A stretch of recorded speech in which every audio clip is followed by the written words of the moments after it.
Check 1 2, test 1 2 3. Check 1 2 1 2, test 1 2 3.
Hello and welcome back, everybody. Apologies for some delays in the beginning of the audio portion of our broadcast. It is 1-0 NYU, and some early game movement here for Case Western Reserve. As starting pitcher Casey McConaughey lasted just one batter. He walked the batter and then went off the mound with an apparent injury, and we certainly hope he is okay. It's been up to Corey Brown now, and Brown came into the game pretty quickly and didn't come from the bullpen, and you wonder if maybe they knew something was coming with Casey McConaughey, as that's a ball 4 walk to Coltrane Tate. Will load the bases back up now for Cooper Halpern.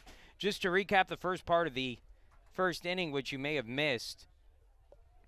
2 walks to start the game, then a single for Coleman Hendershot. Jonathan Ione with a sac fly for the first out of the inning. It scored Jack Walter. McLaughlin at third, Henderson at second after the walk to Tate. 1 out in the inning, bases loaded. And Cooper Halpern, the designated hitter, batting at .368 on the season, will come to the plate. And Corey Brown, who has already thrown 22 pitches to get just 1 out in this inning, really hoping right now for a ground ball to one of his middle infielders to get a 2-for-1 here.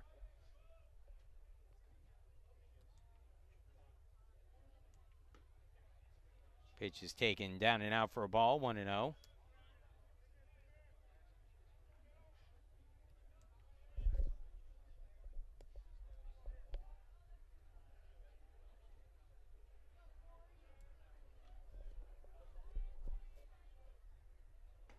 And that's a letter-high fastball for a strike, 1-1.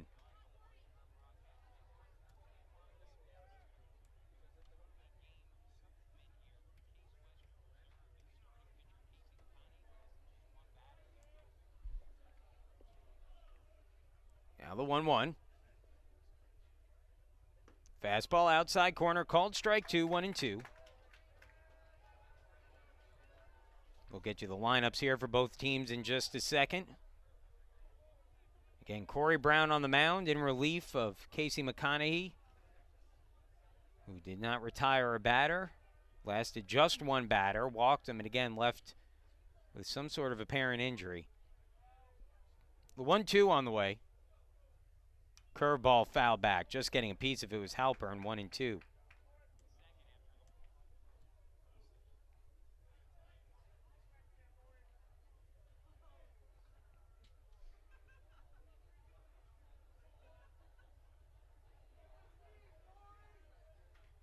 Here's the 1-2 from Brown.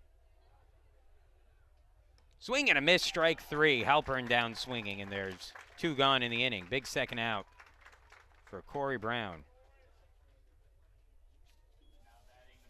Brown has been good this season for Case Western Reserve. 2-0 mostly out of the bullpen with a 2.53 ERA. He's made 5 appearances, all but 1 out of the bullpen, 1 save.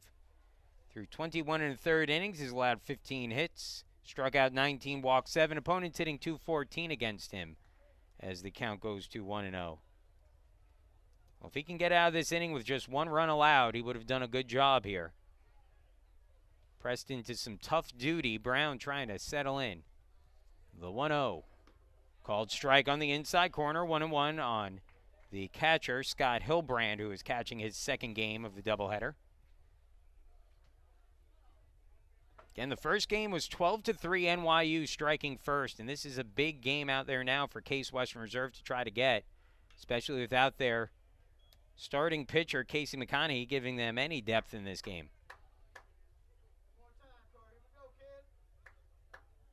And again, you hope that maybe it's just a temporary issue for McConaughey, maybe needs a day or so of rest, and you hope he's ready to go next weekend for a big series against Wash U.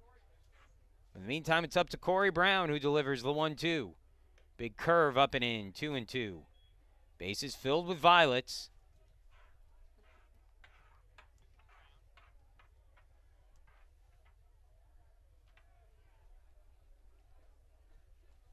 Two and two the count.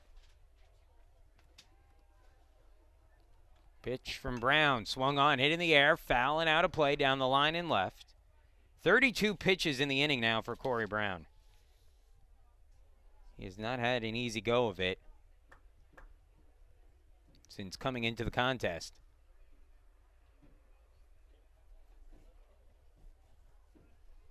Here's the 2-2. Fastball swung on, line over to short. There is Lott. He flips on to second in time for the out. And that ends the inning, and boy, that's a pretty good job by Brown to work around some trouble.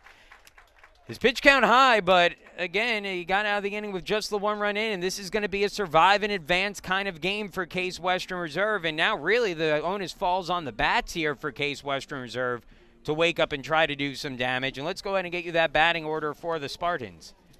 Leading things off will be Samuel Neal, the center fielder. Batting second, Rocco Ma, the second baseman. Mark Rose slotted in there as the DH, but likely that will be Alex Capetillo instead in that DH spot. Jacob Pestel hitting cleanup and playing left field. Tyler Wipazinski catching and batting fifth. Nate Glasser, the right fielder, hit sixth. Then Noah Murley, the first baseman, in the seventh spot. Jacob Kusha playing third and batting eighth, and then Jacob Lott, the shortstop, bats ninth. For NYU defensively, first baseman is Coleman Hendershot, second baseman Ryan McLaughlin. The shortstop is Chris Cassandra, who gets his first start of the series. And then the third baseman is Jonathan Ione. In the outfield, left fielder is Isaac Martinez, center fielder Jack Walter, right fielder Coltrane Tate. Doing the catching is Scott Hilbrand, and on the mound is Tim Salvador. Salvador comes into the game with a 4-1 record and a 3.48 ERA through 6 starts. Through 33 2/3 innings, he's allowed 31 hits, 15 runs, 13 of them earned. He has walked 20, struck out 19. Opponents hitting just .244 against him this year.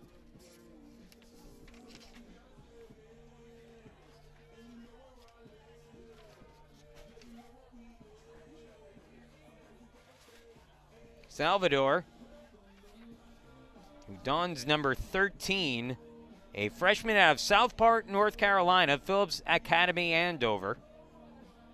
6'3", 190-pound freshman. And he will face a Case Western Reserve lineup that, while collecting their fair share of hits in the early game, 10 hits, mustered just 3 runs in that contest.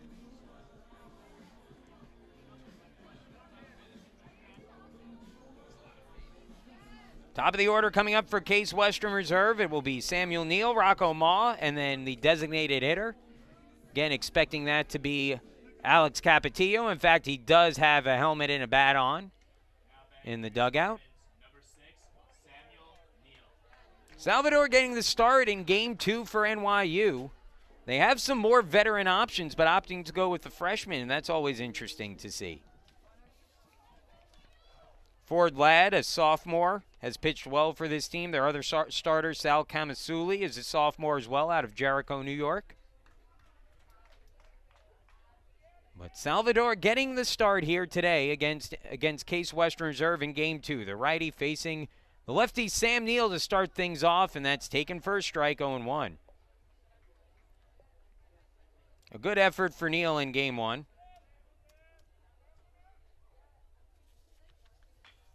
As he sends that one foul. Neal had 3 hits in the game. Went 3 for 4 in the contest, raising his average to 279 for the season. Behind in the count here quickly against Salvador, 0-2. Again, we apologize for some audio trouble early on, but I think we've got everything fixed now.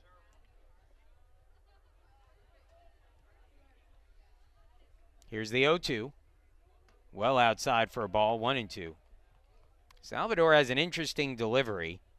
He almost short arms it in there. It's not quite a sidearm delivery, but it comes from that third base side of the dugout, or of the plate, I should say. Kind of slingshots it in almost. 1-2. Fastball down and in, 2-2. And considering all that, he gets some pretty good velocity on that fastball.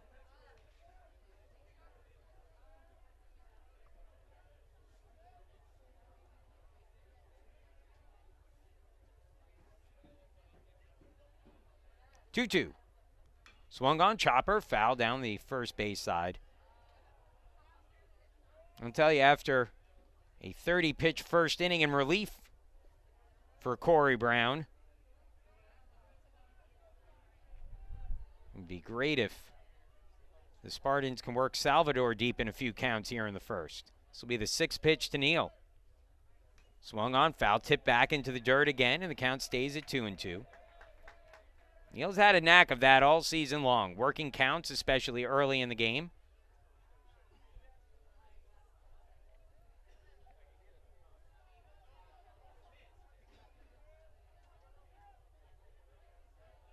Two-two pitch on the way. Salvador rocks and delivers. Neal sends that in the air, shallow center field, dropping quickly, and it's down for a base hit. Big turn at first for Neal, but he'll retreat. It's a single to start the game. Already 4 hits today for Sam Neal in 2 games. And now Rocco Maw comes to the plate. Again, it's 1-0 NYU early on.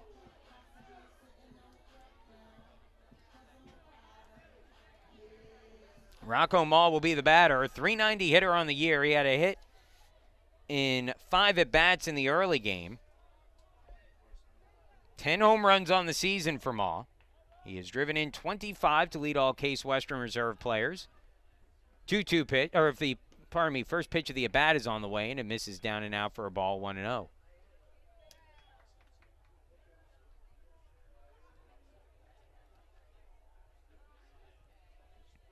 Maw has been tremendous this year. Despite just the 1 hit in the first game, he came close to getting a second hit. Hit a ball pretty hard towards the gap in left center that Isaac Martinez, who played a great defensive left field in the game, was able to make a catch on. That one misses up high, 2-0. This could be a good matchup for Maw. Salvador early on here has thrown a lot of fastballs, and Maw has a tendency to connect with fastballs.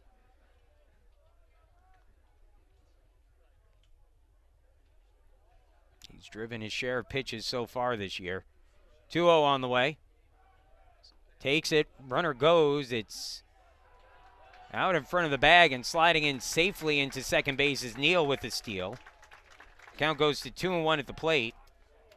That looked like a steal coming, the call on that coming from, I believe, Matt Englander, because Maw was taking all the way on that one. So I have to imagine that Maw was taking on that pitch to give Neal a chance to steal. He's now in scoring position, the potential game-tying run here in the bottom of the first. 2-1 to Maw. Salvador sets, looks back, now delivers. Swung on, hit in the air, deep toward center field, way back, looking up, and it is gone. Division III leading 11th of the season for Rocco Maw, and it is 2-1 Case Western Reserve. What he is doing is unbelievable. That one was to straightaway center field, and it gives Case Western Reserve a jolt, and a much-needed jolt. And you can feel the energy shift here in the dugout as everyone came fired up out there to welcome Maw to the plate. 2-1 the score, Case Western Reserve with the lead, and now that will bring Alex Capetillo to the plate. Capetillo pinch hitting here technically, but he was slotted in as the DH from the beginning. Well, What Rocco is doing is amazing, and you know, you had a feeling that this was going to be a good matchup for him. Salvador has been throwing almost exclusively fastballs here early on, and Ma is the kind of hitter that if you throw him enough fastballs, eventually he'll catch up to one. He hits his 11th home run of the season. That's his 6th home run in UAA play alone.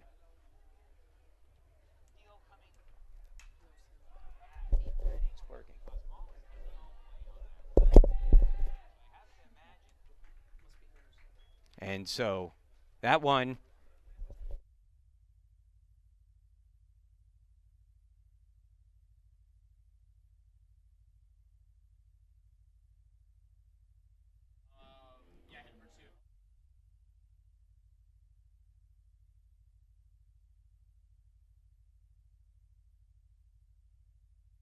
So 1 out in the inning. Capetillo retired.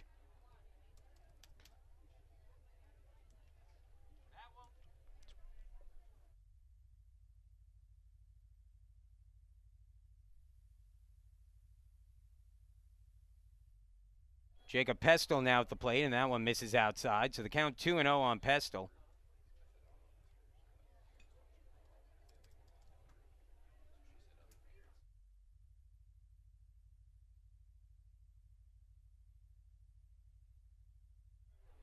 Swing and a miss there, and it's 2-1. Pardon me, 1-2 the count here. 1-2.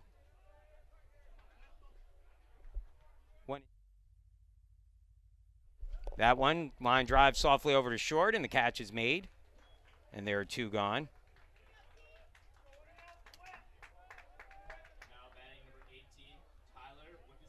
And that will bring Tyler Whippazinski to the plate with 2 outs.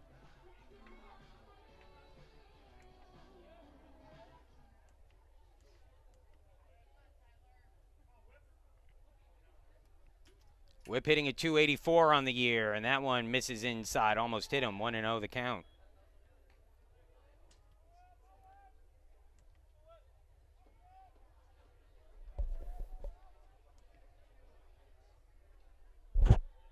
Swing and a miss, and it's 1-1.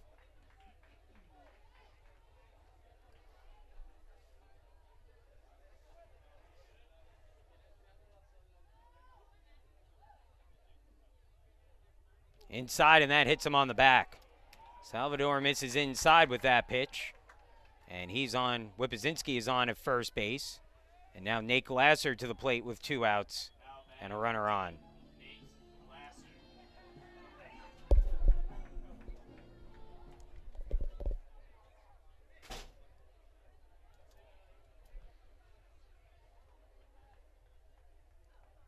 Whippazinski with the lead at first. He can steal. He's stolen a handful of bases already this year. 6 for 6 on stolen base attempts. Pitch there, misses for ball 1, 1-0.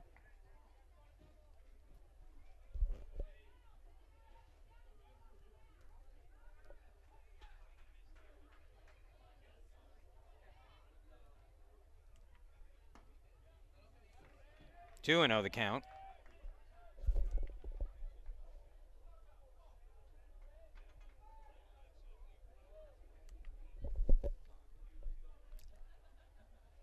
Now the 2-0 on the way.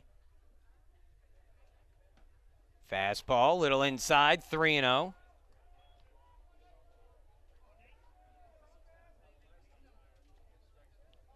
Walk here would put 2 on with Noah Murley waiting out on deck. Gotta imagine Glasser's taking all the way here. And he takes up and out, ball 4. So Glasser draws the walk, and there are 2 on with 2 outs.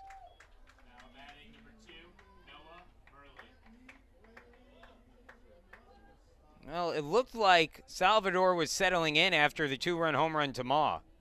A single to start the game, a little blooper to center, and then the 2-run bomb for Rocco. He got back-to-back outs, a pop out and a line out, neither hard hit. But since then, he's allowed a hit batter and a walk, and now Salvador, 25 pitches deep into the inning, 13 strikes, 12 balls, will face Noah Murley with 2 on and 2 outs. 2-1, Case Western Reserve leading. First pitch, fastball. Well, that's awfully close, but called a ball low, 1-0. Glasser at first, Whippazinski at second. The best speed coming from the trailing runner, Glasser. Important if a ball finds a gap, two could come across. Murley hitting a .253 on the season. He's struggled lately as that misses inside, 2-0. Murley has hit 6 doubles out of his 19 hits this season, though. He's driven in 11.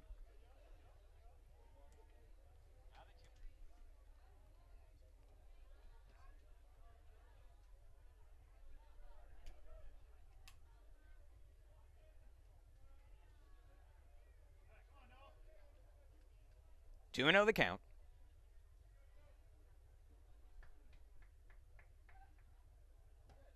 Fastball, little up and in, 3-0. Jacob Kusha waiting out on deck. The veteran third baseman hoping to get a chance here. We'll see if Murley is unleashed, 3-0. The pitch from Salvador. It's up high, ball 4. Back-to-back walks after a hit batter have loaded them up with 2 outs in the inning. We have had a long first here so far. And so Jacob Kusha will be the batter, but not before meeting on the mound.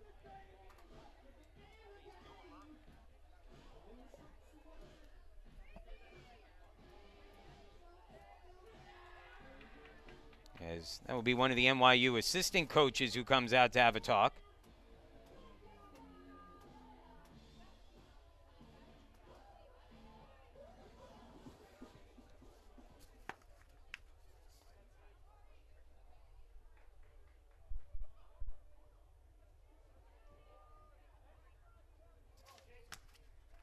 The batter will be Jacob Kusha, hitting a .239 on the season, but Kusha has driven in a pretty good handful of runs. 16 RBIs on the year. Of his 21 hits, 7 have been doubles.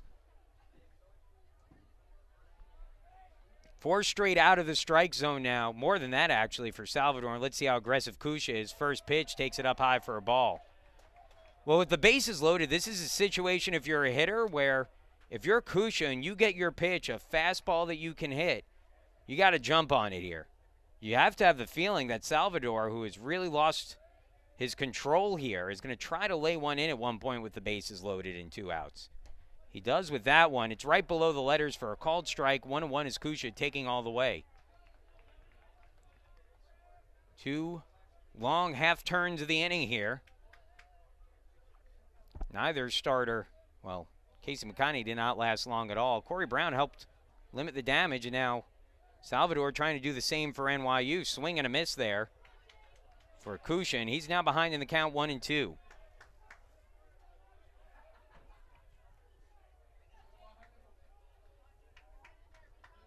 One and two the count, 2 away.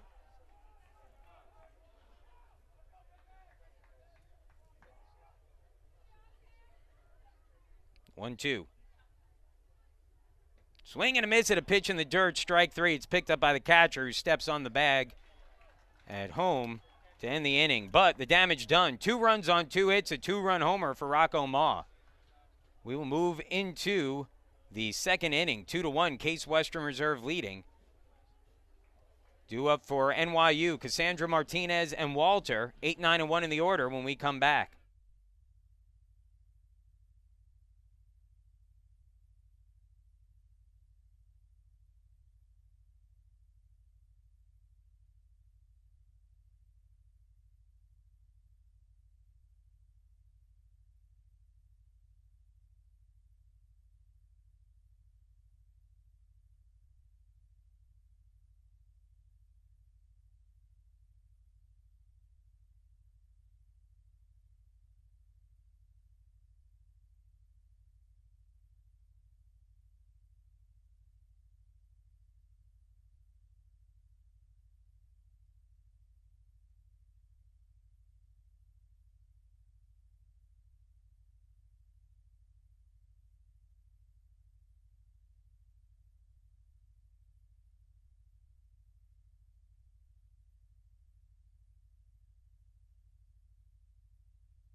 Welcome back again as Case Western Reserve leading 2-1 over NYU. On a 2-run home run by Rocco Ma.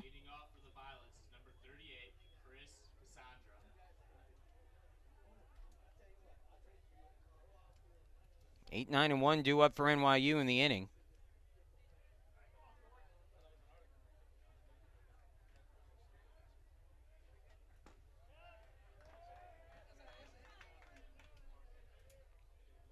First pitch, a called strike. Corey Brown begins the inning. Trying to settle things in, working with the lead now. New life for Brown.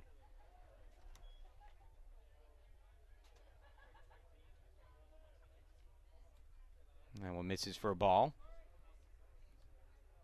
1-1. 2-1. 36 pitches for Corey Brown. Through 33 to get through the first inning. He can use a quick one here.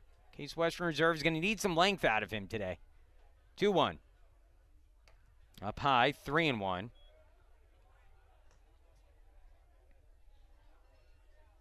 Corey Brown, one of the talented lefties on this Case Western Reserve bullpen. Brown, Kutchke, and Killingstad, the three. So the 3-1 on the way. A little low, ball 4, so a leadoff walk to Cassandra. Let's get you that NYU lineup. I know we missed that earlier on with the late start due to our audio issues. I think we've worked out now. Jack Walter, the leadoff hitter. Ryan McLaughlin hits second and playing second base. Coleman Hendershot, the first baseman. Jonathan Ione playing third and batting cleanup. Coltrane Tate, the right fielder, hits fifth. Cooper Halpern, the DH, he's in the sixth spot. Scott Hilbrand, the catcher, batting seventh. Called strike. And it's an 0-1 count on Martinez. More on him in a second. Chris Cassandra led off the inning with a walk. He's in the 8th spot in the lineup. And then Isaac Martinez at the plate, a .354 hitter, rounding out the lineup, batting ninth. Curveball misses well up high, sails to the backstop.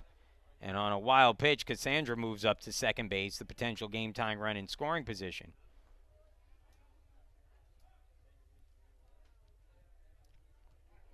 Defensively for Case Western Reserve, at first base, Noah Murley. Second base, Rocco Ma.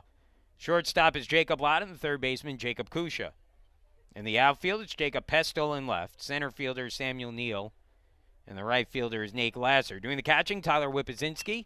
Is that one bunted out to the mound? Brown has it. Will go to first to get the out. It'll go as a sacrifice bunt for Martinez. Cassandra to third. 1-3 on the putout. One out in the inning, and now runner 90 feet away for NYU. Back to the top of the order, and Jack Walter, who is the only batter today to face Casey McConaughey, who, in case you were just joining us, left the game in the first inning after just one batter. He walked Walter, and clearly something was bothering him, and leaves the game and gives way to Corey Brown. Brown pitching here with a runner at third, and one out. First pitch up high, 1-0.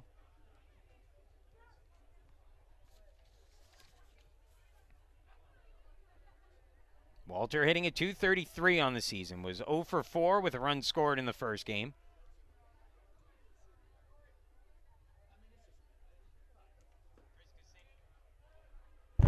Two and 0. Well, you feel for the plight of Brown here, who is forced into action out of the bullpen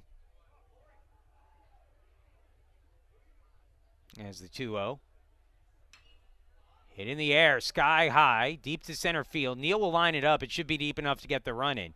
Neal makes the catch and will get it back into the infield, but not quickly enough to prevent the run from scoring. It'll go as a sac fly for Walter. Second sacrifice fly today for NYU. And the score now tied at 2-2. So the batter now, Ryan McLaughlin, who is the first hitter to face Brown on the day.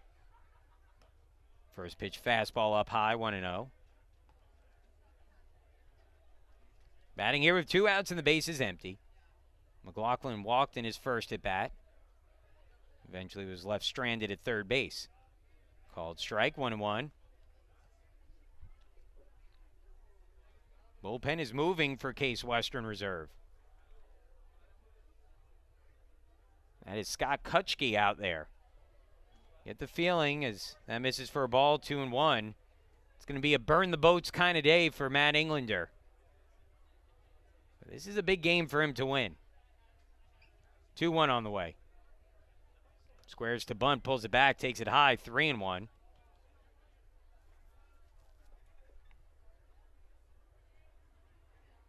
Honestly, the thought today for Englander might be 3 innings from Brown, 3 innings from Kutchke, 3 innings from Killingstad.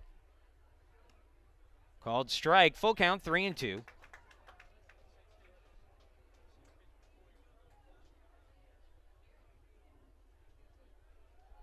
Probably the thought from Englander is, hey, let's get some runs in, and I don't have to worry about using my 3 best relievers today. Try to get through a game. The bats certainly look capable of doing it in the first inning if you're Case Western Reserve, but it's a tie game, 2-2. Just 1 hit so far for NYU. Little high, ball 4. So Brown with a 2-out walk to McLaughlin. It's already the 4th walk issued by Brown, the 5th walk total by Case Western Reserve pitching today. The batter now will be Coleman Hendershot, who singled to load up the bases back in the first inning.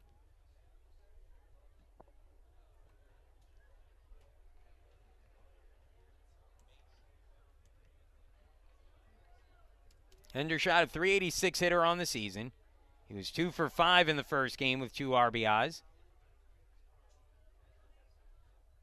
And Brown steps off.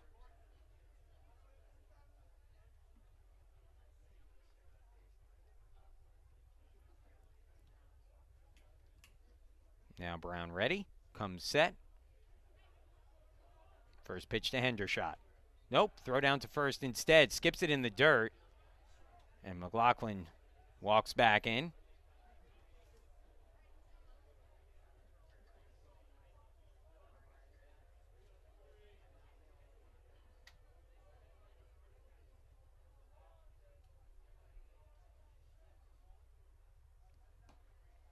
Fastball up high, 1-0.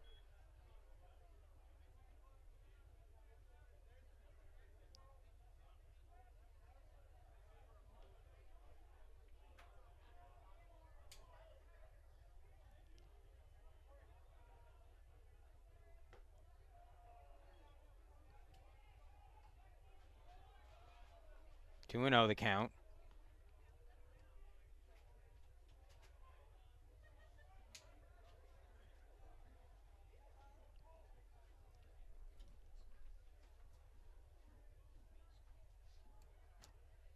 Here's the 2-0.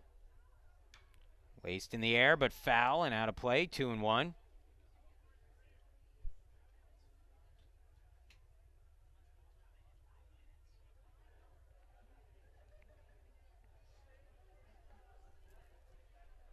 Two and 1 count, 2 outs, runner on at first base for NYU. It's a 2-2 game. 2-1 from Brown. Up high, 3-1.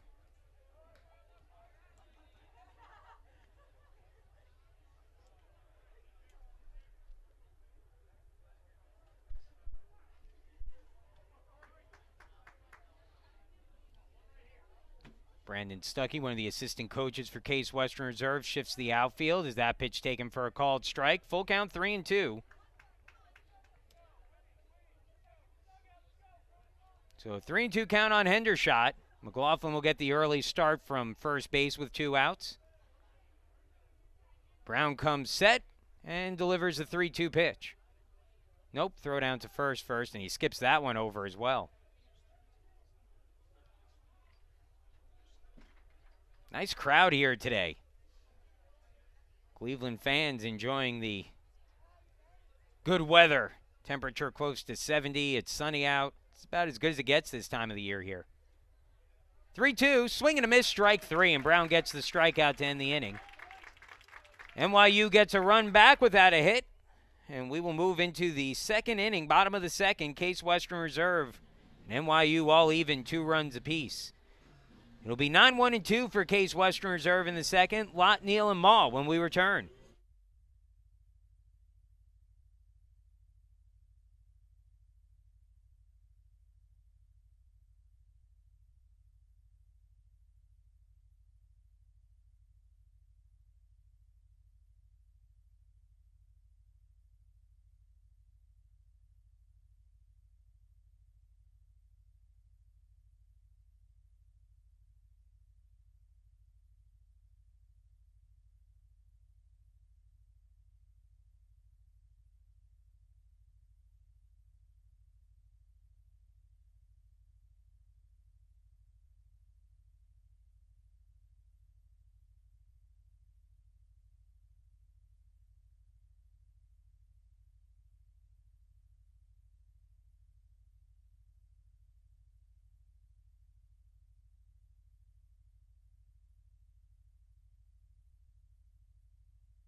Welcome back. 2-2 the score. Feels like we played about 7 innings already. We're only an inning and a half in. Action continuing in the bullpen in between innings. Actually, that's Corey Brown out in the bullpen, and I wonder if that means he's done. He's just cooling down out there. Jacob Lott, first pitch swinging, sends one on a liner over towards short, takes a bad hop, and bounces into center field. It'll be a base hit for Lott. Lott first pitch swing continues his tear as of late. Hit a scorcher to short that the shortstop, Chris Cassandra, could never really get in good position on, and it came up, just made it a very tough ball for him to handle. And there will be a runner on at first in Lott with nobody out. So Salvador, after throwing 33 pitches in the first inning, gives up a leadoff single on the first pitch of the second. And now delivers a first pitch strike to Sam Neal, who got Case Western Reserve going in the first inning with a little bloop single into center. They'll play him a few steps in at third. Neal can bunt. Frankly, I'm not sure they're playing him in close enough. We'll see if he's looking to lay one down here behind in the count 0-1. He's not. And he takes it outside for a ball, 1-1. It's one thing I think when, as Neal starts to mature more as a player, get a little bit more time, I think he's going to really start to use that bunt as more of a weapon. He's so fast coming out of that left-handed batter's box. He can bunt it well. We've seen him bunt for a couple of hits already. He's not bunting there as he swings and laces it in the air, foul and out of play. You can see even NYU defending against it now, as Ione, a very experienced third baseman, came sneaking down the line as Neal was swinging that one away. Where Neal can really make you pay for that, though, and it's what makes him such a dangerous hitter, is that he's good at taking the ball the other way. So if you're a third baseman and you take a few steps in expecting a bunt, well, he can line that right past you. Swings and sends that one foul. And that's where, again, it makes Neal just so dangerous in these situations. Now, obviously, with 2 strikes, the third baseman can move back. But with a runner on first, nobody out, Neal can draw in that third baseman.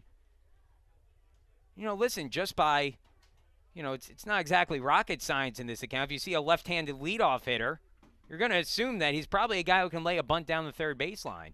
That ball sent in the air towards the gap in right center field, and that will get down for extra bases. Neal can do that too. He pulls one in the gap. They'll hold the runner Lott at third. Neal pulls into second with his 5th hit of the day already, a double into the right center field gap.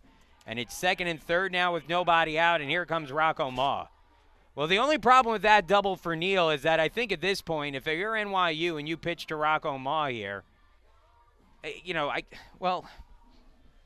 again, I battle with it because he's not Babe Ruth, but he's certainly swinging the bat like he is right now.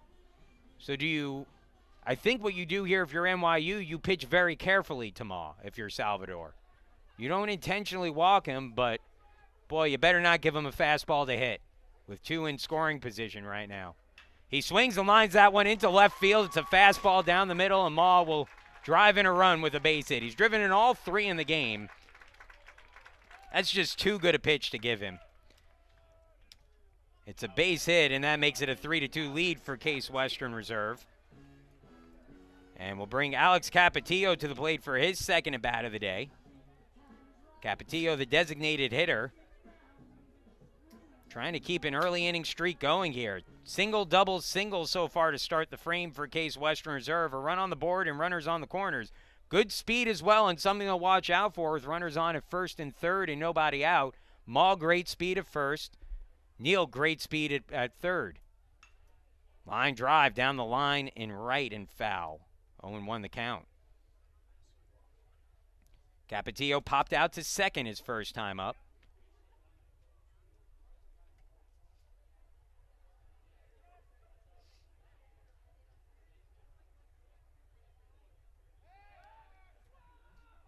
And Salvador steps off the mound, tries to see if anything's going on. No throw to either base.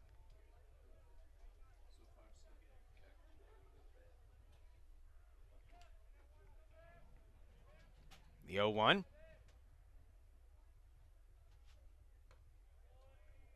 Up high for a ball, 1-1.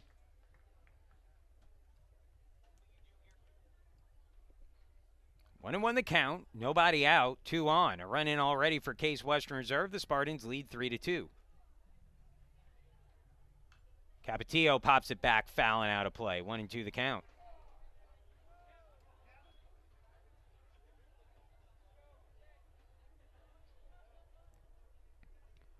We'll see with 2 strikes now in the count if Ma is running.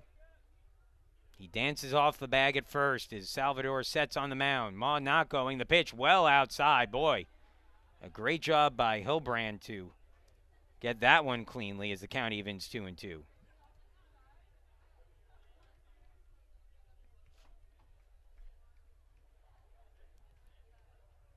No one warming in the NYU bullpen yet, but it has been a rocky start to the game for Salvador. His 45th pitch, the runner goes. It's inside for a ball, and stealing second base without a throw is Ma. 17th stolen base on as many tries this season for Rocco. How about that? Through 25 games now, he has 11 home runs and 17 stolen bases. 3-2 pitch on the way, and it's popped up, fouling out of play. Pardon me, it's a 2-2 pitch, I believe there. We'll have to double check. It is 3-2.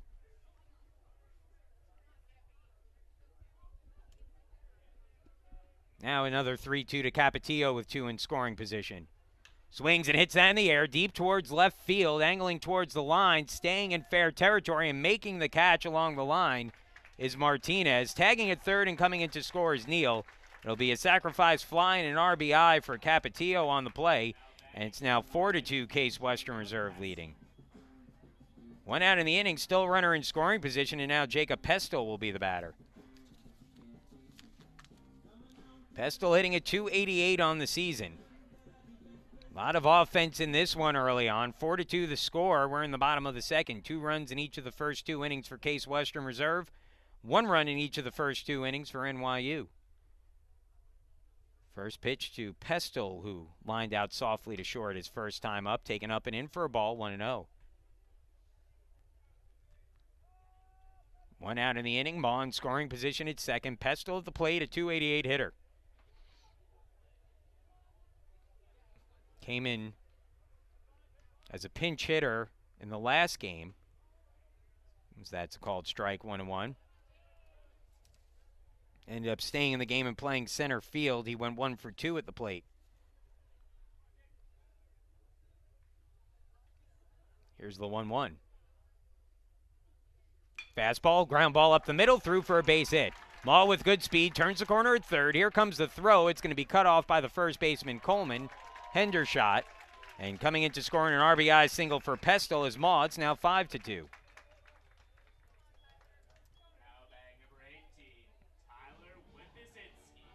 That is the 8th RBI of the season for Pestel. It comes on the single up the middle. That is the 4th hit of the inning for Case Western Reserve. 3 runs across. 6 hits in the game now for the Spartans.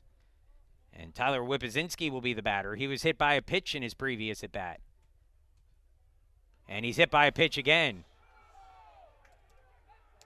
So Whipzinski hit by a pitch for the second time today.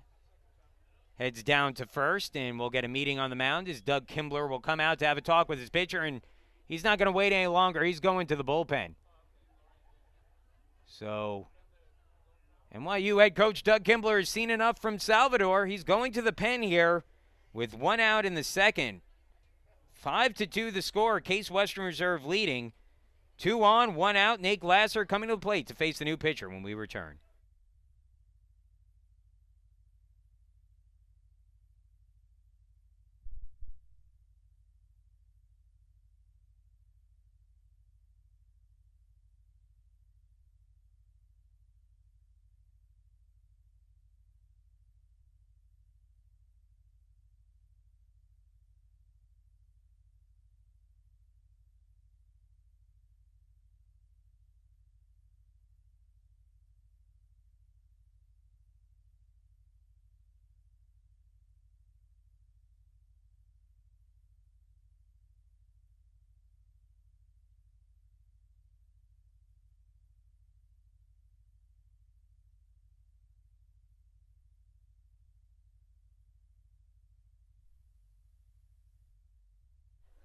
Welcome back. New pitcher on the mound for NYU will be Braden Duff. Duff, who wears number 39, a sophomore out of Orfield, Pennsylvania, Parkland High School.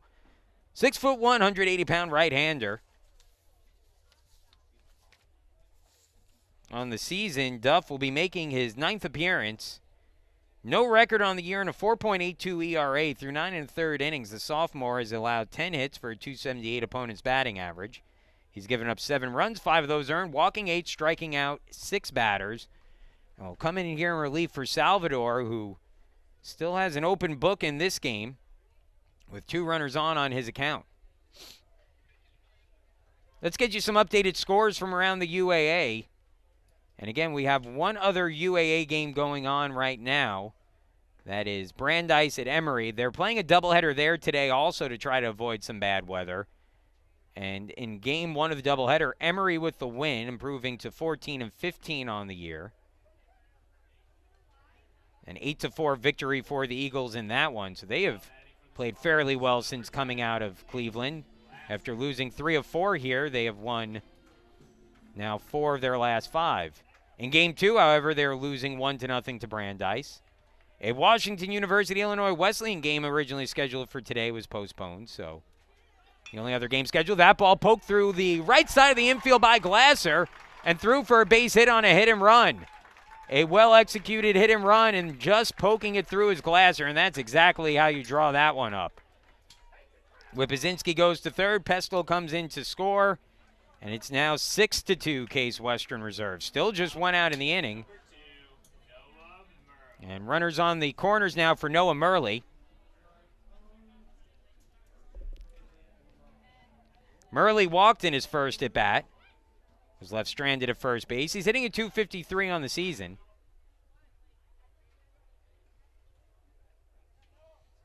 Batting here with runners on the corners. Good speed at first with Glasser, who's stolen 11 bases on as many attempts this year. First pitch. Breaking ball catches the outside corner for a called strike to Murley. 0-1 the count.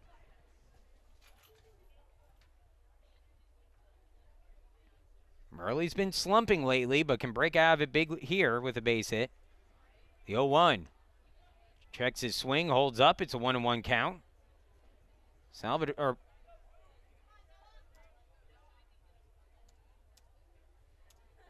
as the new pitcher on the mound. Delivers that. That's Braden Duff.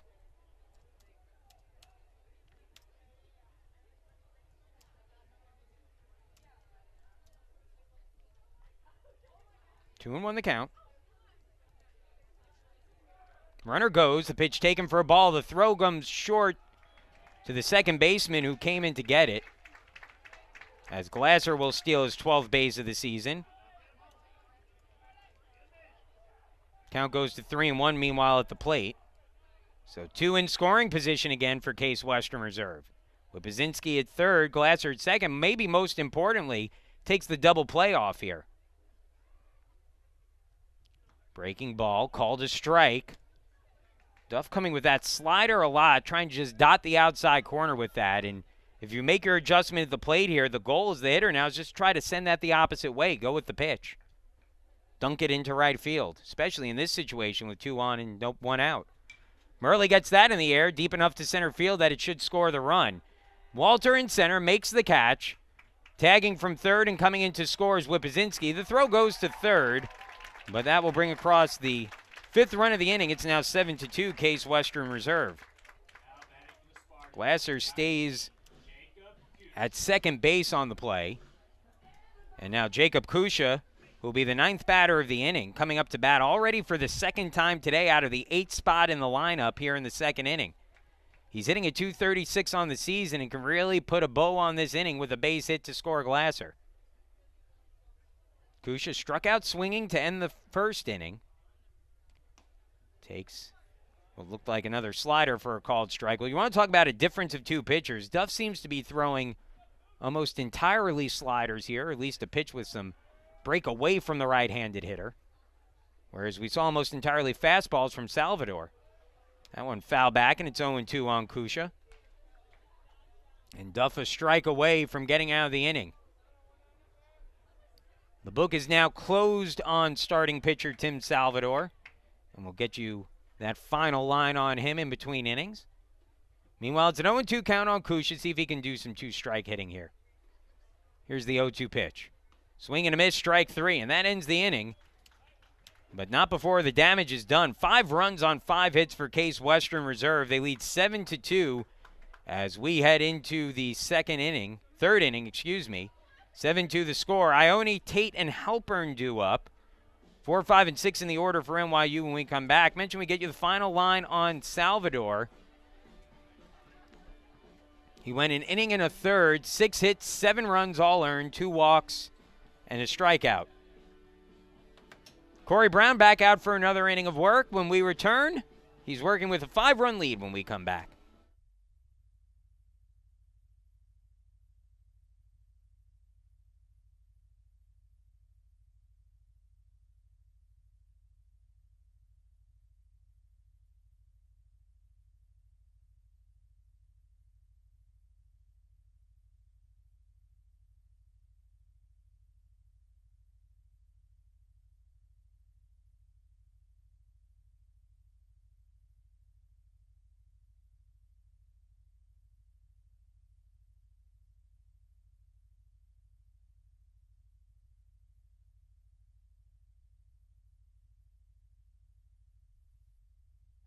Welcome back once again. Case Western Reserve with a 5-run bottom of the second, leads 7-2 over NYU. Corey Brown working with a 5-run lead now. Let's see if we can get a quick inning here. He's thrown 57 pitches through his first 2 innings of work. Again, you expect Brown to be a little rusty on a day like today. An unexpected early relief appearance for Casey McConaughey. But his offense has backed him up today. It's a 7-2 lead. For NYU, it'll be Jonathan Ione, followed by Coltrane Tate and Cooper Halpern. 4, 5, and 6 in their order. Ione, a .370 hitter, hit a sacrifice fly in the first inning that gave NYU a lead. First pitch fastball, led her high on the outside corner for a strike for Brown, 0-1 the count. The bullpen has gone quiet for Case Western Reserve, and now maybe Matt Englander changes his strategy here with a 5-run lead. See how much you can get out of Brown without burning another pitcher. Up high, and it's 1-1.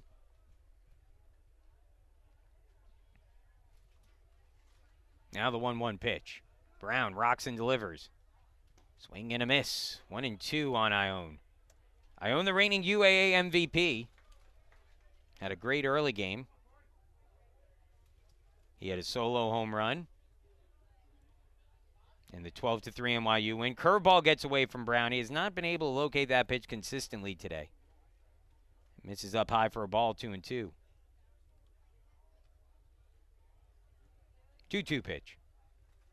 Fastball, fouled off. Count stays at 2-2.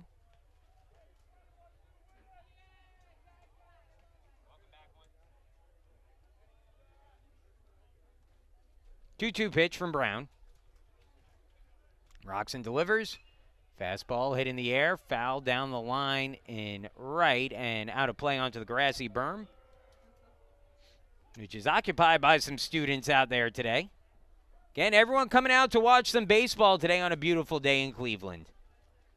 Don't get used to it. Tomorrow's supposed to be rainy and a little bit cooler. 2-2. Swung on out in front of the off-speed pitch. 2-2 still. Let's see. I'm going to pull up the weather report now, see if maybe we get a little bit better news. Again, if you're just joining us tomorrow, we are expecting, we're going to try to start at 10 a.m. tomorrow and try to get 2 games in. Swing and a miss, strike 3. Ione down looking. And there's one out here in the frame. Batter now will be Coltrane Tate. Tate hitting a .400 on the year, walked in his first at bat.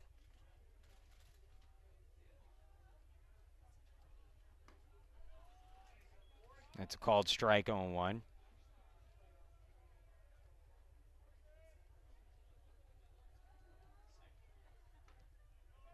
Called strike, 0-2.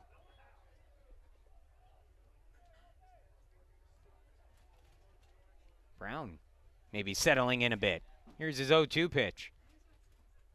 Swing and a miss at the curveball in the dirt, strike 3. Wypiezinski throws down to first, 2 gone. Back-to-back strikeouts, 3 straight strikeouts overall, actually, for Brown now.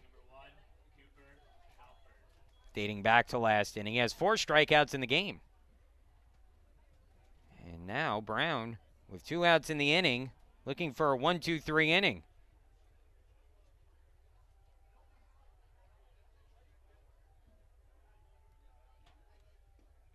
First pitch to Halpern, a called strike. Halpern struck out with the bases loaded and 1 out in the first inning. Swing and a miss. 0-2.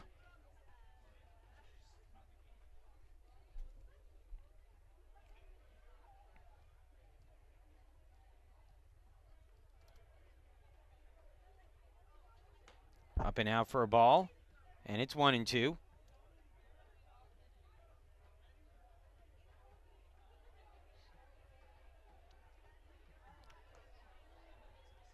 2-2.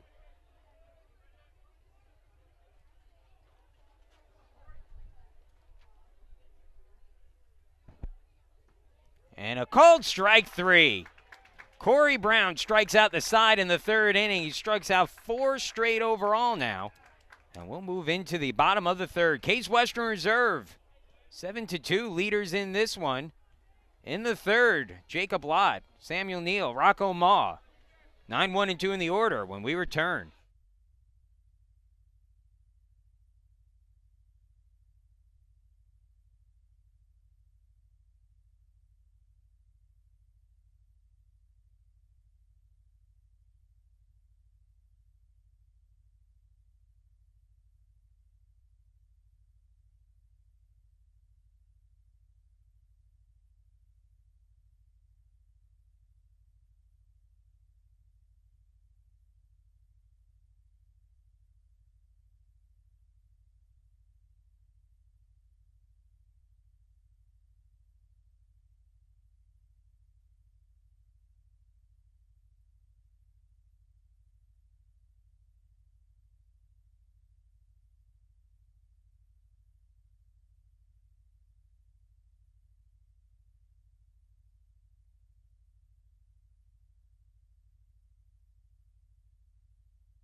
Welcome back once again. Case Western Reserve University, a 7-2 lead. Lots of offense in the early going of this one. We had our first scoreless inning when Corey Brown struck out the side in the 2nd, or in the top of the 3rd, I should say, against NYU. And now Jacob Lott, Samuel Neal, Rocco Maw to the plate. Lott came up to bat last inning, led off the 2nd with a base hit.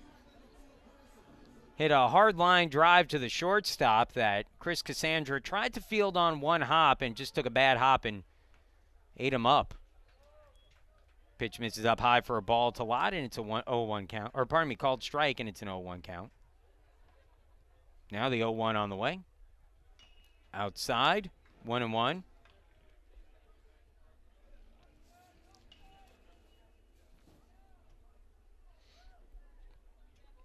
Now the 0-1.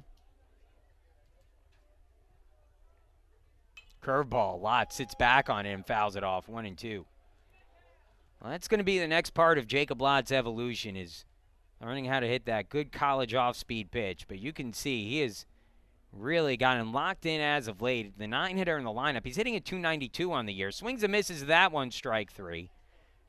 The catcher, Hilbrandt, will have to complete the play at first, and does. And for the first time today, a Case Western Reserve leadoff hitter to start an inning is retired. There's 1 gone. So now Samuel Neal, the batter. He's 2 for 2 in the game today. 5 hits in the 2 games today. He's 5 for 6. A single and a double in the contest today. And his average up to .292 on the year.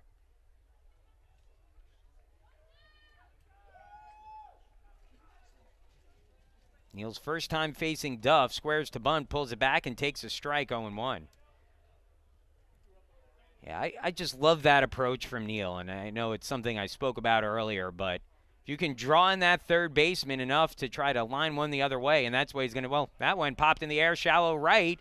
Going back, and it's over there, the second baseman, McLaughlin.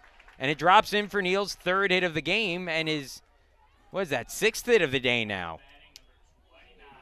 And now a runner on once again for Rocco Mogg, who's 2 for 2 in the game today with a 2-run home run and an RBI single. He scored 2 runs. Mogg drove in the first 3 runs of the game for Case Western Reserve. The first 2 on his 11th home run of the season, Division III leading 11th home run of the season. He drove one over the wall in center back in the first inning. Then he had a single through the left side of the infield his last time up. And we'll see how aggressive Neal is at first base with Ma at the plate. Neal has a stolen base already today. It's 5 steals on the year for Neal. First pitch taken down low for a ball, 1-0.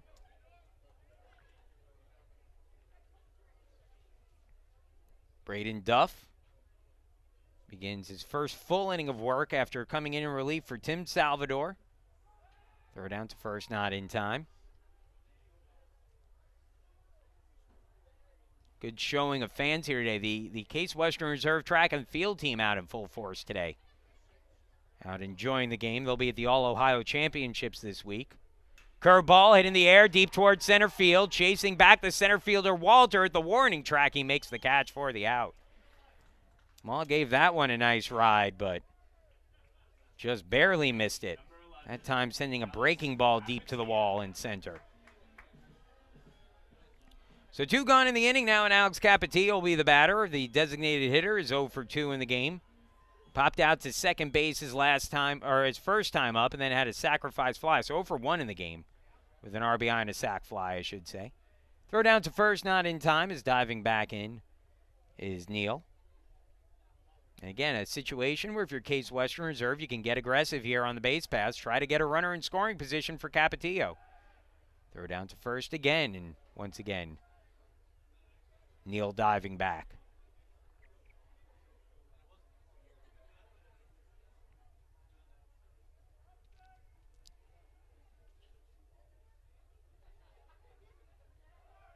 First pitch, fastball taken low. Neal running on the pitch and steals safely.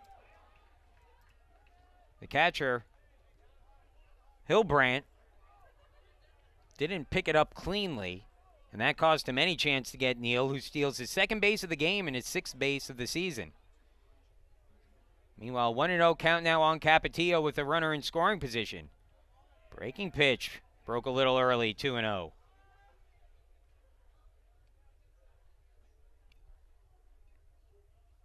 See if Capetillo can drive in an extra run here. Neal takes a lead off at second. The 2-0. Boy, that barely misses. 3-0.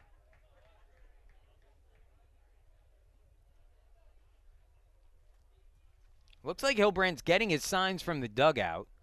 We'll have to keep an eye on that and see. Relays them over to the pitcher Duff. The 3-0.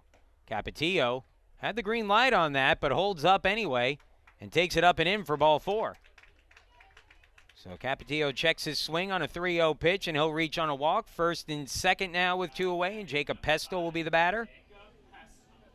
Pestel 1 for 2 in the day, an RBI single and a run scored back in the second inning. He's also lined out to short.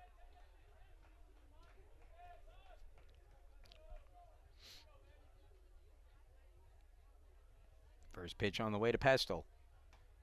Outside, 1-0. It's a 5-run Case Western Reserve lead, but with both teams already in the bullpen, you have a feeling the more insurance runs you can get in this game, the better off you are. Called strike, and it's 1-1 on Pestel, a .299 hitter on the season. Capetillo leads from first, Neal from second. 2 outs in the inning.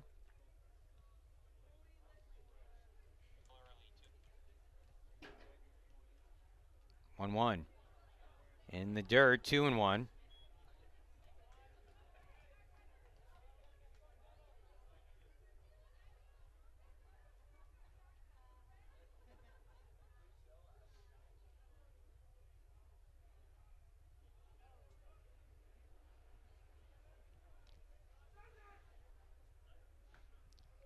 Outside, 3-1.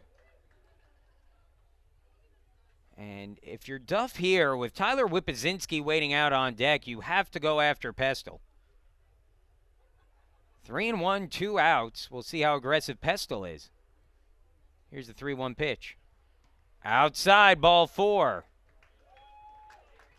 And Pestle draws a walk. Back-to-back walks have loaded up the bases with 2 outs, and a chance now for Tyler Whippazinski, who's been hit by 2 pitches today, to try to drive in a run. Whippazinski was the last batter to face starting pitcher Tim Salvador, who plunked him twice. Once in the first inning, once in the second. This is already Whippazinski's 3rd trip to the plate today. He's hitting at .284 in the season. He's driven in 21 runs. 4 home runs, 3 doubles, 3 triples, 7 doubles. And bats here with the bases loaded. First pitch, and Whippazinski takes a massive cut and fouls it off 0-1. Well, that's one where you just saw the pitcher walk a batter to load the bases, and you figure he's going to put one close enough to the strike zone that you could take a shot. That's what Whip did. A huge swing. Whippazinski 2 for 3 with the bases loaded this season, but falls behind in the count 0-2. As a team, Case Western Reserve hitting .321 entering play today with the bases loaded. An 0-2 hole for Whippazinski, the pitch on the way. And that one hit in the air, deep towards right field, back at the track, reaching up and making a catch as he falls backwards. No, they say it landed in there. He didn't have the ball in his glove. 3 runs coming to score. Whippazinski will be waved around. Here comes the throw to the plate, and it is in time for the out. But Whippazinski with a 3 RBI triple, and Case Western Reserve will take a 10-2 lead heading into the 4th inning. Tyler Whippazinski almost with the inside the park home run. Instead, 10-2. A 3 RBI triple for Whippazinski. We'll be back. Case Western Reserve leading when we return.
Well, welcome back after Tyler Whippazinski's bases clearing triple to end the inning, almost an inside the park home run. Case Western Reserve now with a 10-2 lead as we move into the 4th. 2 in the first, 5 in the second, 3 in the third. It's an 8-run lead for the Spartans, and Corey Brown, who struck out 4 straight batters, delivers a first pitch ball to Hilbrandt, 1-0 the count. Top of the 4th inning. Called strike, and it's 1-1. And boy, you have to be happy if you're Case Western Reserve and head coach Matt Englander. A day where you don't get an out from your starting pitcher, and the bats have come to back him up, and that's exactly what you want to see.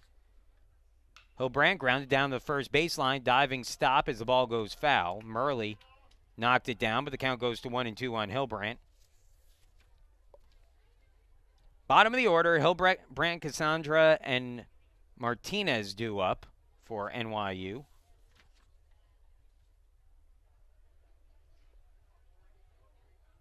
Here's the 1-2. Curveball up high. 2-2.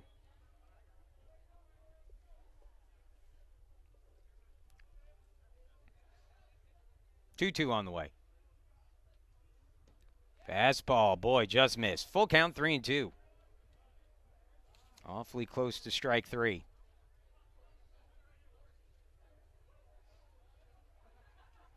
Ground ball, first base side. Murley there will take it to the bag himself. And there's one gone.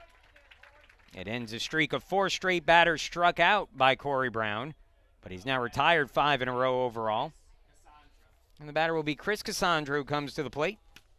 270 hitter on the year. Freshman out of Freehold, New Jersey. Got his start at short today after not playing in the first game. And takes a called strike 0-1. Brown is up to 80 pitches here in the 4th, so something to watch out for. Although he's gotten more effective as this game has gone on. 0-2 now the count.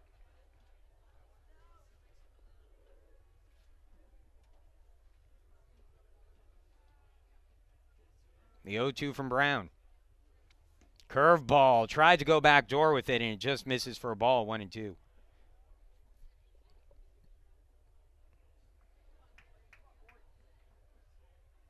Fastball, little inside, 2-2. I think Brown a little exasperated there. He, missed outside with the first pitch, with the first 0-2 pitch, inside with the second 0-2. That one grounded up through the middle, backhanded by Maw, throw from his knees, and dug out by Murley. And what a play by Rocco Maw, the second baseman. Very nice play. I will tell you what Rocco does at second base better than the average Division III second baseman is going into that hole and showing some range, and his pop-up on plays like that as quickly as he could get up and then throw the ball to first. Remember, Rocco was a shortstop the first 2 years of his career. It's just very impressive. First pitch to Martinez misses low for a ball, and it's 1-0. Isaac Martinez, a sacrifice bunt his first time up. A little high, 2-0. It's been a little bit of a tighter strike zone today in the second game. Called strike there, 2-1.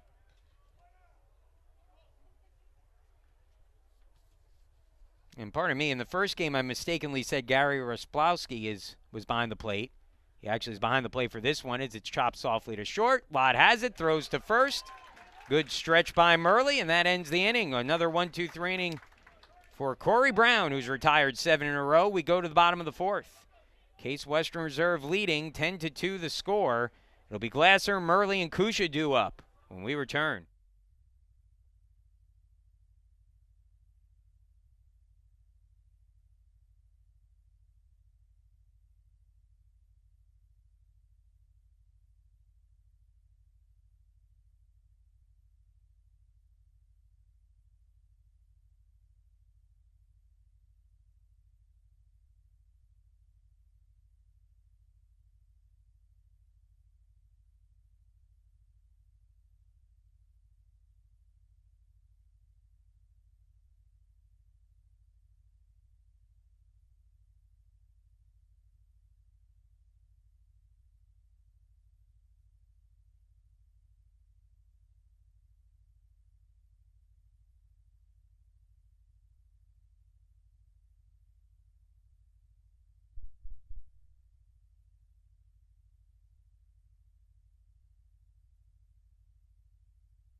New pitcher on the mound here for NYU will be Paul Gattaletta. Gattaletta, who wears number 37, a junior out of Chappaqua, New York, Horace Greeley High School. 6'1", 185-pound junior. On the season, Gattaletta, 5 appearances out of the bullpen, a 1.80 ERA through 5 innings. He's allowed just 5 hits, 3 runs, 1 of them earned. He has not walked a batter this year, struck out 6. Opponents hitting .238 against him. Gattaletta, who comes in relief of Braden Duff, who went an inning and 2/3, 3 hits, 3 runs, all earned, 2 walks, 2 strikeouts through 30 pitches. Third pitcher of the game for NYU. Now batting for your Spartans, number 10, Nate Glasser. And Nate Glasser will be the batter here with the 4th inning in a 8-run lead for Case Western Reserve. Glasser 1 for 1 in the game. A walk, an RBI single.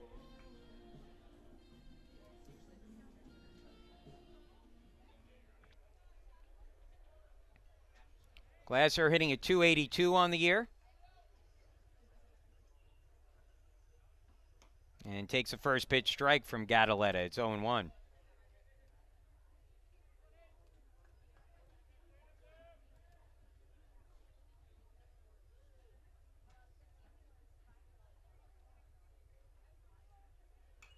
Fouled back by Glasser, 0-2. Glasser's average up to .282 on the year. After a relatively quiet first game, Case Western Reserve's bats have certainly woken up here in Game 2. 10 runs on, 9 hits. Breaking ball outside. 1-2. It'll be Glasser, Murley, Kusha in the 4th for Case Western Reserve. The 1-2. Gattaletta rocks and delivers. And that's topped foul and out of play. Kind of a tomahawk swing there from Glasser.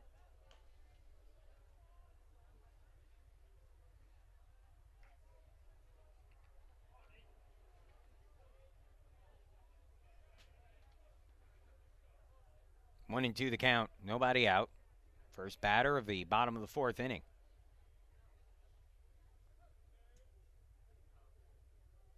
Swing and a miss. Strike 3. Big curve from Gattaletta. And he gets Glasser swinging. It's one gone, and Noah Murley will be the batter. Murley yet to register an official at bat in the game. He has walked and has a sacrifice fly.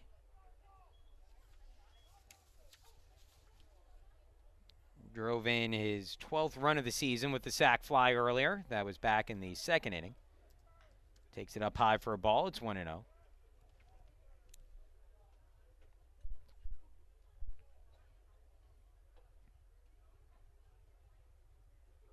Two and 0.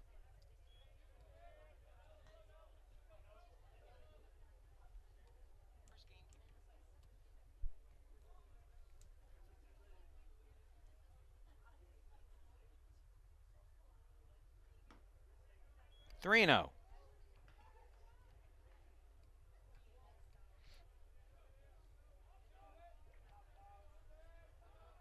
Murley heading the count 3-0. See if he gets the green light. Nope. Takes it outside. Ball 4.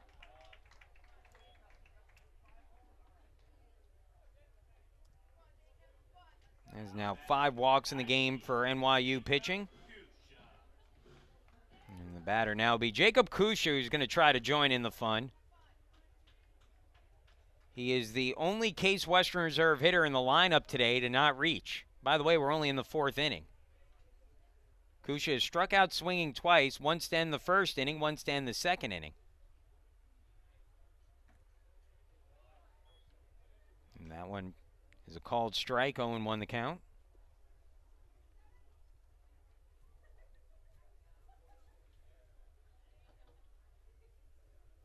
Murley dancing off the bag at first, throw goes down. Drew Gattaletta's attention there. Murley, 2 stolen bases on 4 attempts this year. A little bit more of an opportunistic base stealer.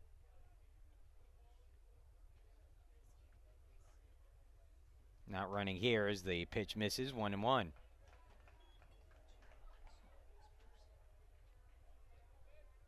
Kusha at .233 on the year. Has been productive, though, this season. Driven in 16 runs coming into the game. Here's the 1-1. Runner goes. The pitch swung on, driven in the air, deep to left center field, chasing the left fielder back at the warning track, making the catch for the out is Isaac Martinez. Going back to first is Murley on a long fly out by Kusha. Now batting, number 1, Jacob Lott. And now 2 gone in the inning, and Jacob Lott will be the batter. Lott 1 for 2 on the day with a single and a run scored in the second.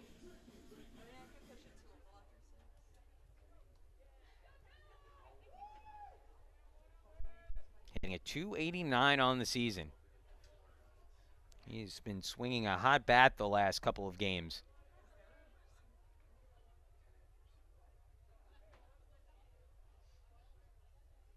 Gadaletta steps off the mound and throws to first.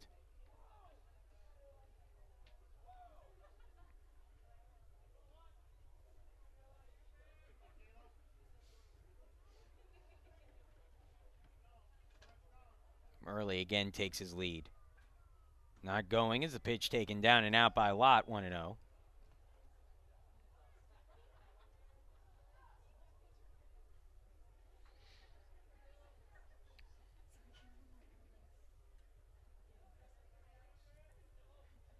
The 1-0 pitch, runner goes. Swung on, ground ball down the line and into left field. That's a base hit.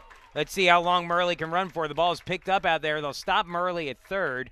Lott pulls into second with a double. It's a 2-out double for Jacob Lott, his second hit of the game.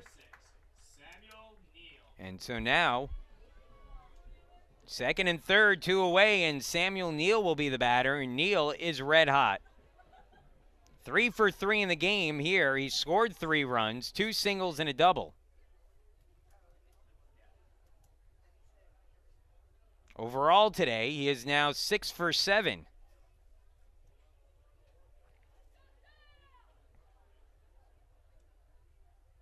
And the first pitch hits him on the back, and that will load the bases up. So Neal hit by a pitch, and they're now loaded for Rocco Maw, who has made his presence felt here in Game 2. A 2-run homer in the first inning, an RBI single in the second inning, and sent the ball back to straightaway center field to the warning track that was caught for an out his last time up. Not the batter you want to face with the bases loaded. Rocco Ma's had 2 multi-home run games so far this season. He had a 3-home run game earlier in the year. That coming against Roger Williams, a 2-home run game last week against Brandeis.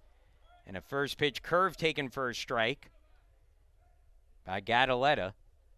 I gotta imagine Gadaletta is gonna throw him breaking ball after breaking ball here.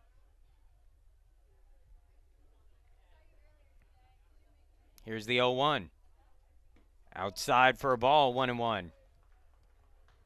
We're not quite in Barry Bonds territory here where you consider walking Rocco intentionally with the bases loaded. But you have to pitch to him carefully if you're Gadaletta. The 1-1. He comes with a fastball out of the strike zone, and it's now 2-1. And again, behind in the count, bases loaded, 2 outs in the inning. I don't know that you can throw him a fastball in the strike zone here. I don't know that you can risk that if you're Gadaletta. That's how good Rocco Ma has been. Fastball, little outside. That was a good pitch. But it's 3-1 now. A hitter's count for a hitter. Let's see what Gadaletta chooses to come with here. Does he try to throw a fastball in the strike zone? 3-1. And he misses up high, ball 4. And that will bring across a run. And again, if you're NYU, maybe not the worst thing in the world there. But here's where, if you're Alex Capetillo now, hitting third in the lineup behind Ma, now you have to make NYU pay for that. Because clearly Gadaletta, in a 8-run game, was less concerned about giving up the 1 run than giving up the 2 or 3 or 4 in that situation. But now if you're Capetillo, you're hitting behind Ma. You're going to have some opportunities with runners on base. You have to take advantage of those. Capetillo batting here. Walked in his last at bat and takes a first pitch fastball for a strike, 0-1.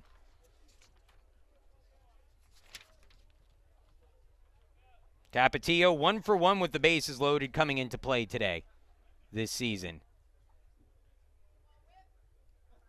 The 0-1. Skied in the air, foul down the line and right, and it will get out of play. And the count goes to 0-2.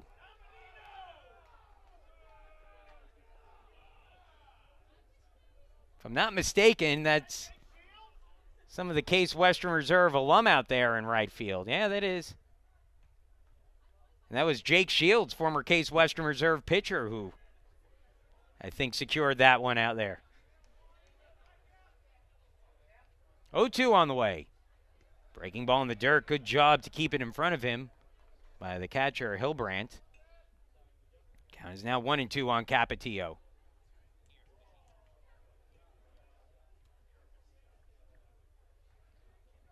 The 1-2 pitch. Gadaletta. Here comes the pitch. Breaking ball hit in the air. Right field should be playable. Battling the sun and making the catch in right is Tate, and that ends the inning. Bases are left loaded, but Case Western Reserve adds on a run on a bases-loaded walk to Rocco Mao, picks up his 4th RBI of the game. We'll move to the top of the 5th. It is 11-2, Case Western Reserve leading. Corey Brown, after a long break, will take back to the mound here. He's retired 7 in a row and will face the top of the order. Walter, McLaughlin, and Hendershot due up when we return.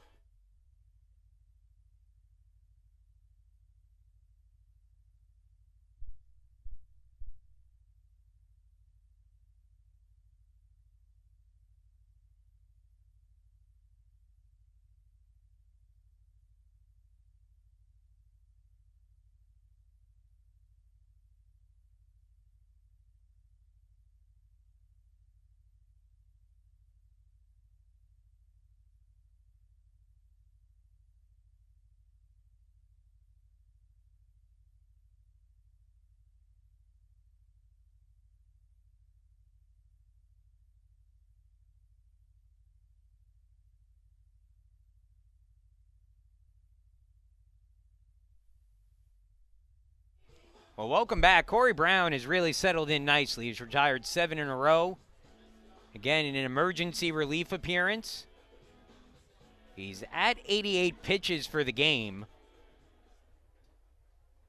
But I imagine head coach Matt Englander is going to let him go as long as he's effective.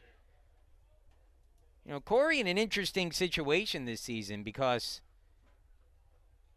he's been used in a very interesting manner. Corey probably, certainly the team's 5th starter if one is needed. By the way, Jack Walter, followed by Ryan McLaughlin and Coleman Hendershot due up this inning. First pitch from Brown to Walter is a called strike, 0-1. Walter is yet to register an official at bat in the game. He has a sac fly and a walk in his 2 plate appearances. The 0-1 from Brown.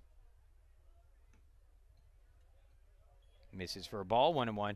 Was saying that, Brown has been used interestingly this year because, while he's been a very effective pitcher, at times he's been saved for a situation where he's been needed. And, he hasn't been the first guy out of the bullpen.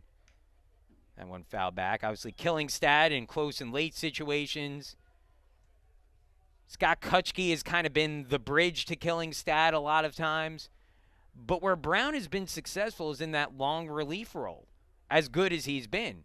The problem with that role is that Case Western Reserve starting pitchers have given them length for the most part in games this year, especially in conference play so far. That's down low for a ball, 2-2.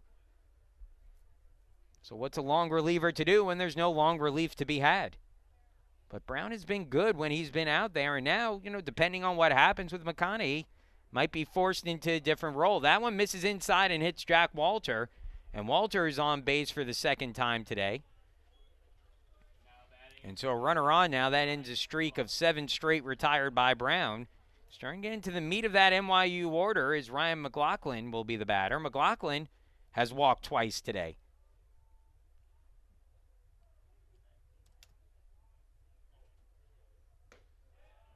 Up high for a ball, 1-0. We'll see if any action begins in the bullpen for Case Western Reserve.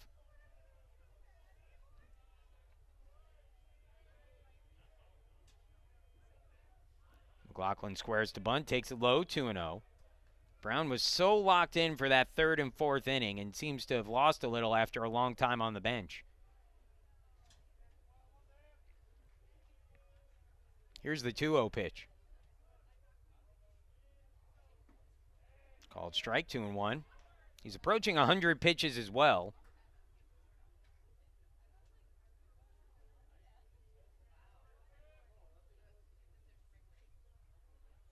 Two one.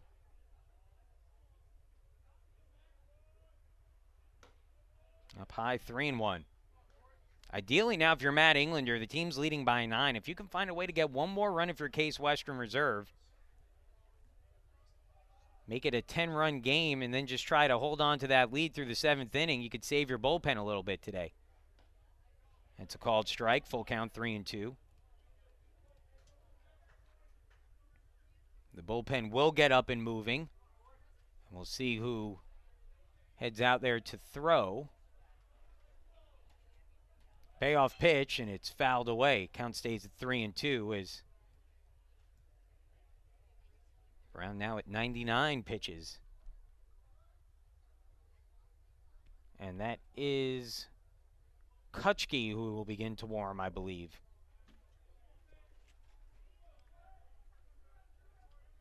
Three-two pitch on the way. And it's hit in the air, deep towards center field.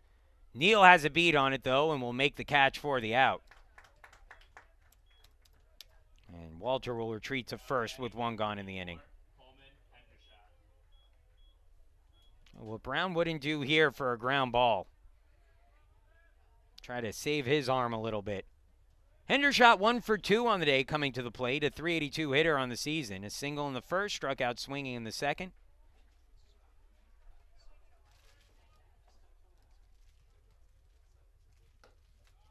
Pitch misses a little high, 1-0.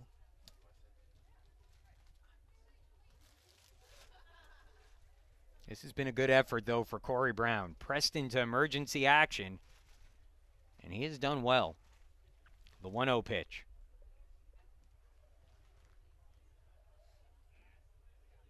In there for a strike, 1-1. Always a special day at Nobby's Ballpark when you're joined by Tim Farrell in the press box. UAA dignitary Tim Farrell in the house today.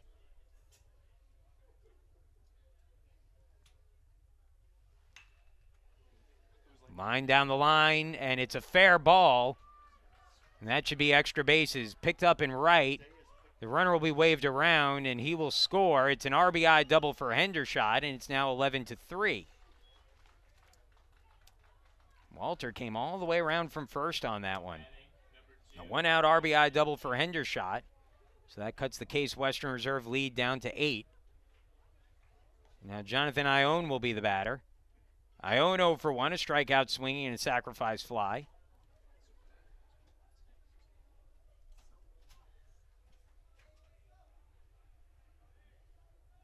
Tim Farrell just left the press box, clearly embarrassed with all the attention he was getting. 0-1 the count on Ione.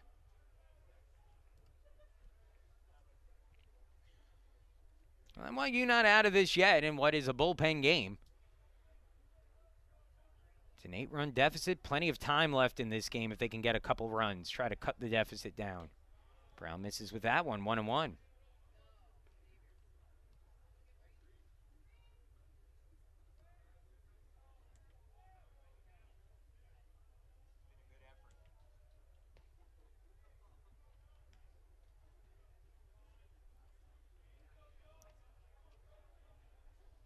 A 1-1 pitch. In the air, center field shallow, back to get it. And shallow right center will be Rocco Maw, the second baseman, and he makes the catch for the second out of the inning. 2 gone. Now batting, number 42. Elsewhere in the UAA today, Emory won the first game of the doubleheader against Brandeis. 8-4 in game 1, that being played in Atlanta. In game 2, it is Brandeis 2, Emory 1 at the end of the 4th inning. Again, earlier here, 12-3, NYU with the win over Case Western Reserve. The Spartans trying to answer back. Coltrane Tate at the plate as the curveball slipped out of Brown's hands, goes all the way to the backstop. That's happened a few times today to Corey. Count goes to 1-0 on Tate and moves a runner up to third base as Hendershot advances a bag on the wild pitch. Well, that's what's been impressive about Corey Brown today, is that I don't think we're seeing the best of Corey Brown here right now. But he's been effective. He's found a way to make it work. Fastball called strike, 1-1. And again, he's made it work on an emergency relief appearance where he's now getting close to 110 pitches. If he can get through this inning, that's a pat on the back all right for Brown.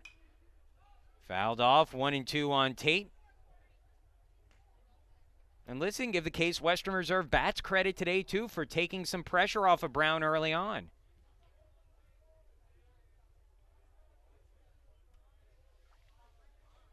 Now 1-2. Here's the pitch. A little bit above the letters, 2-2. You get the feeling that for Brown, this is the batter he's got to try to get.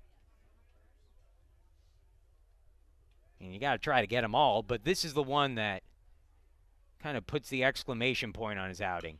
Hit hard towards second, line drive, fielded by Maw, and Brown gets him. Tate lines out to second base to end the inning. NYU gets a run back, but leaves a runner stranded at third. Corey Brown, fantastic effort. 11-3 the score. Case Western Reserve on top. It'll be 4, 5, and 6 for the Spartans. Pestel, Whippazinski, Glasser due up when we return in the bottom of the fifth.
Number 5.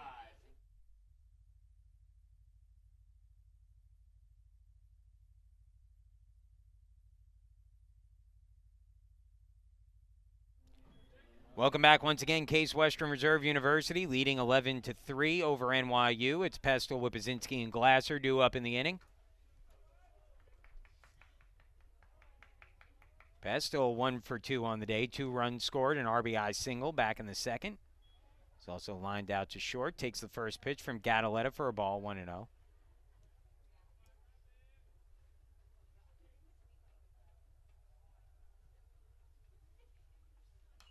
Foul back by Pestel, 1-1.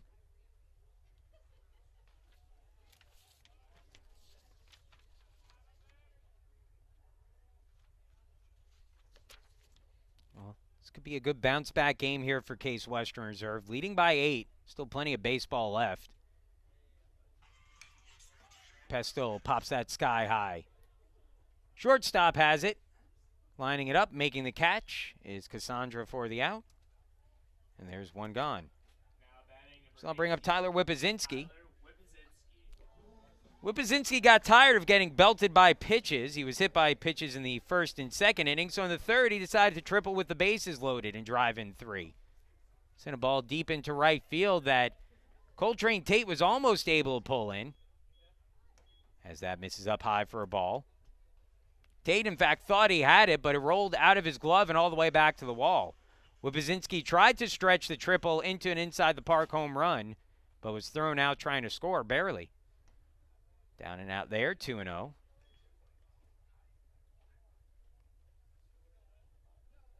So Whip has been on base all 3 times today. He's driven in 3 runs and now has 24 RBIs on the season. Outside 3-0.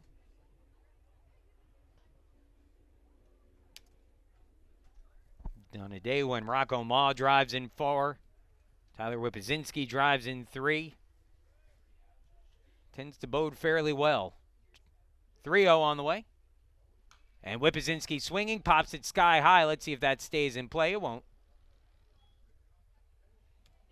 3-1.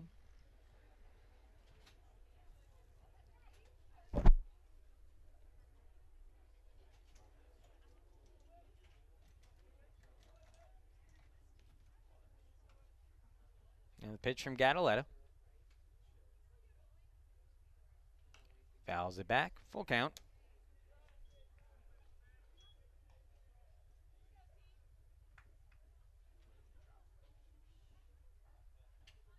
Three and 2 the count, 1 away.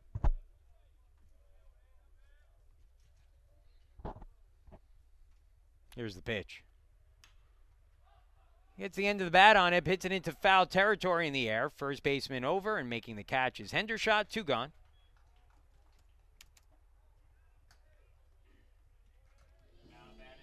There's 2 outs and the batter will be Nate Glasser. Glasser, a .278 hitter on the year.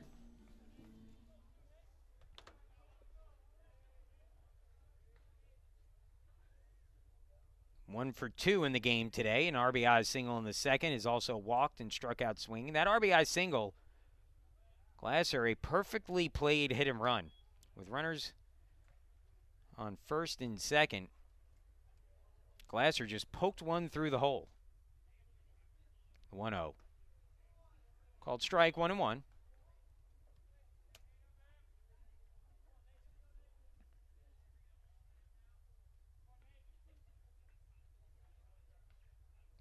The 1-1 on the way. In the dirt, 2-1.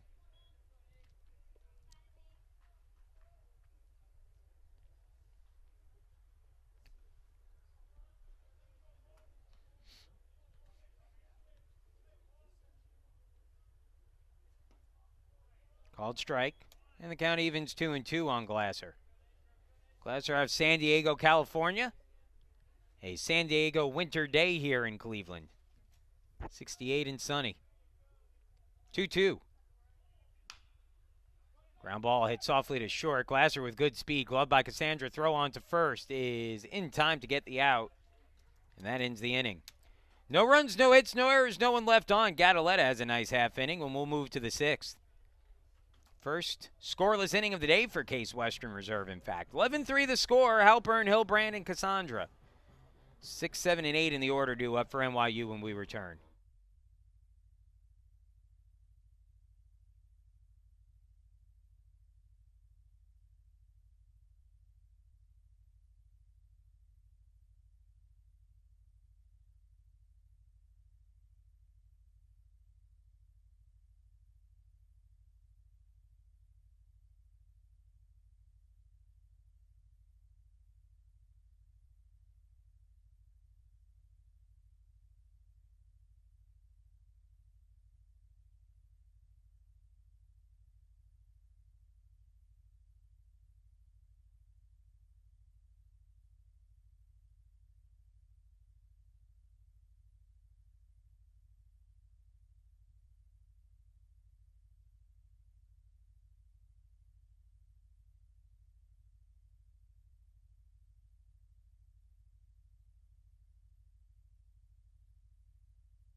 Welcome back once again. Case Western Reserve all over NYU in Game 2.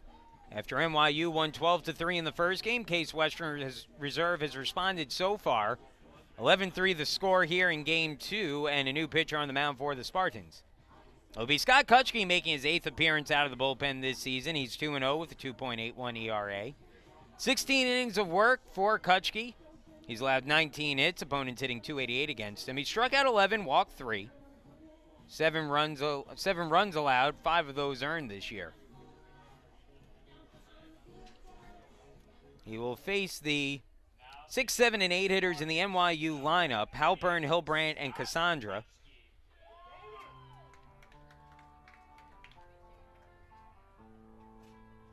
Halpern 0 for 2 with 2 strikeouts against Corey Brown, as we'll get you the final line on Corey.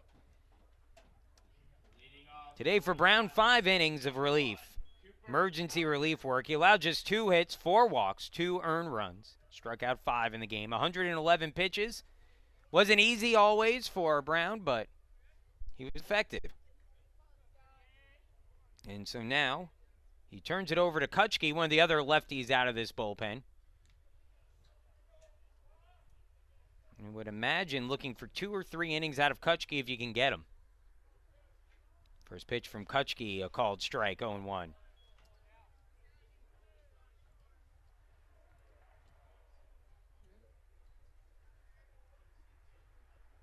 Kutchke can throw 3 different pitches for strikes. Another fastball there for a called strike, 0-2. He's a lefty, and he comes from that weird arm angle. Not necessarily a weird arm angle. That's a strange way to put it, but it's from very far out towards the first base side, so he kind of whips that ball in there. You can imagine it makes it difficult for hitters to track. It's why he gets so much lateral movement on his pitches. Swing and a miss at a curveball in the dirt, strike 3. Whippazinski throws down to first to complete the play. And there is one retired as Halpern strikes out on 3 pitches from Kutchke. Now batting, number 20, Scott Hilbrand. Batter now is Scott Hilbrand, who will hit here with 1 out and the base is empty. Hilbrand 0 for 2, a fielder's choice and a ground out to first in his 2 trips to the plate. First pitch fastball misses outside, 1-0. Whippazinski lets that one roll the backstop where Liam Killingstad gets his steps in, running over to pick it up. Whip wants that low as he got all the way down into a split, and Kutchke missed up high, 2-0. Yeah, Whip was all the way down, almost flat with the ground. He's going to get pretty low again here, and that time Kutchke finds it. Well, your catcher is telling you something when you get all the way down like that. Keep it low. He's going to do it again. Inside corner called strike. Nice pitch from Kutchke, 2-2. Not sure he's exactly finding Whippazinski's glove on these, but this time Whip in a more normal crouch behind the plate. Swing and a miss at the breaking ball, strike 3. Kutchke gets his 2nd strikeout to start the game. 7 strikeouts now for Case Western Reserve pitching in this one. The batter now will be Chris Cassandra, 263 hitter, 0 for 1 in the game with a walk and a run scored in the 2nd, grounded out to second base in the 4th. 1-0 the count.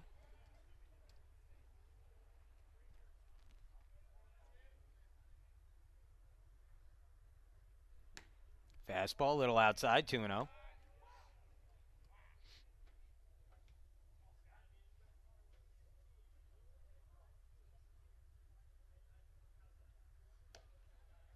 High, 3-0.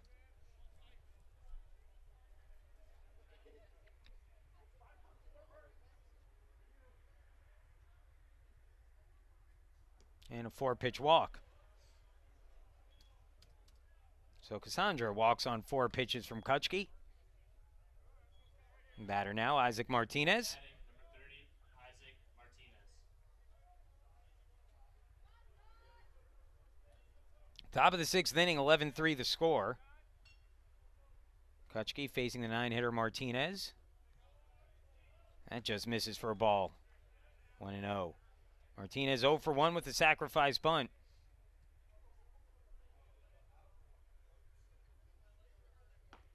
One and one.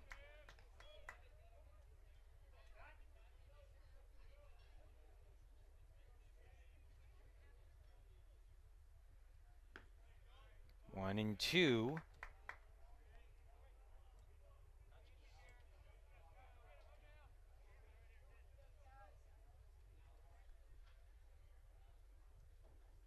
Swing and a miss, strike 3. Kutchke strikes out 3 in the inning. All swinging at that nice breaking ball. and works around a 2-out walk. NYU leaves a runner on. 6th inning coming up. Bottom of the order for Case Western Reserve. Murley, Kusha, and Lott due up when we return.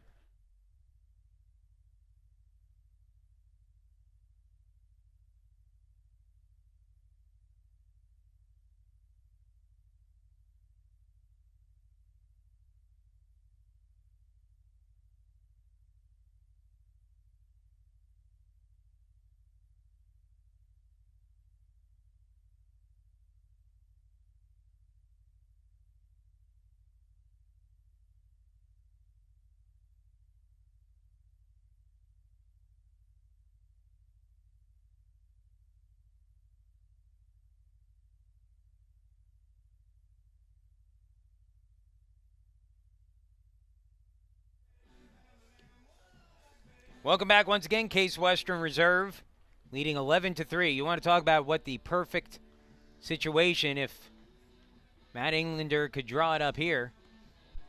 Get 2 quick runs and see if Kutchke can pitch a scoreless 9th to put an early end to this one. Save some bullpen for the next day. And if you only need 1 more inning out of the bullpen, that's a big difference. You save Kutchke maybe, who could potentially pitch tomorrow if you need him. Piecing together the games tomorrow might be a little bit of an issue for Case Western Reserve. Again, Corey Brown, you got to assume he's out, as Noah Murley will lead things off. So you're going to ask a lot from both your starting pitchers, and then Liam Killingstad as Murley drives that one deep towards left field, back at the wall, and it is off the base of the wall. Murley turns the corner at first. He'll pull into second with a double to lead off the inning, and a good start here from Murley against Gadaletta. Now batting, number 19, Jacob Kuch. So first pitch swinging. Murley with a double. His first hit of the game. He's now 1 for 1 with 2 walks, a sac fly, and a double. And the batter now will be Jacob Kuch, who remains the only Case Western Reserve hitter who is yet to pick up a base hit in the game. Let me rephrase that. Remains the only Case Western Reserve hitter who is yet to reach base in the game. One of 2 Case Western Reserve hitters now that hit. Alex Capetillo, the other one, but he's walked and has a sac fly. Kuch 0 for 3, 2 strikeouts, swinging and a fly out to left. First pitch misses outside to Kusha, and it's 1-0.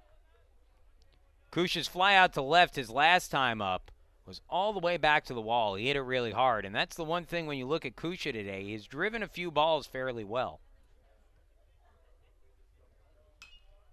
That's fouled off, and the count evens 1-1. So while the numbers aren't pretty right now for Kusha in the 2 games of the doubleheader, he actually has not looked terrible at the plate. See if he can start putting some tallies in the hit column. The 1-1. Breaking ball up high, 2-1. Kusha, a dangerous hitter. Last season, led the team with 3 home runs.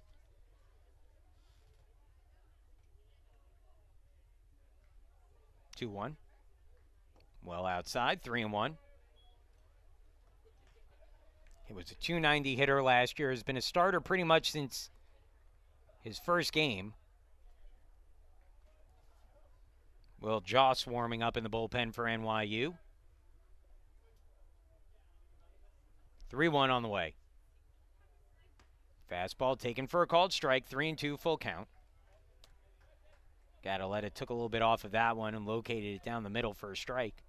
So it's a 3-2 count with a runner at second and nobody out.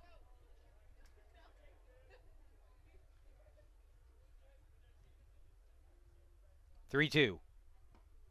And a called strike 3 on the outside corner. Kusha gives a look back. I'm not sure he liked that one, but it was awfully close.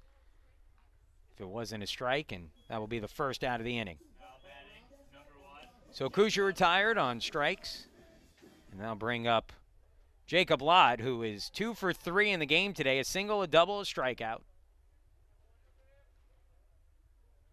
Hitting a .297 on the year.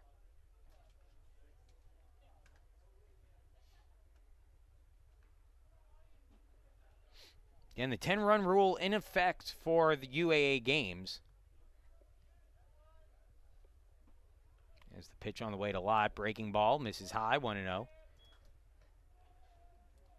And so, for the sake of saving the bullpen, you get a feeling like this is going to be a big inning or two here for Case Western Reserve to try to get across 2 more runs. That one hit hard into left field, and that one will be dropped down in right left field for a base hit.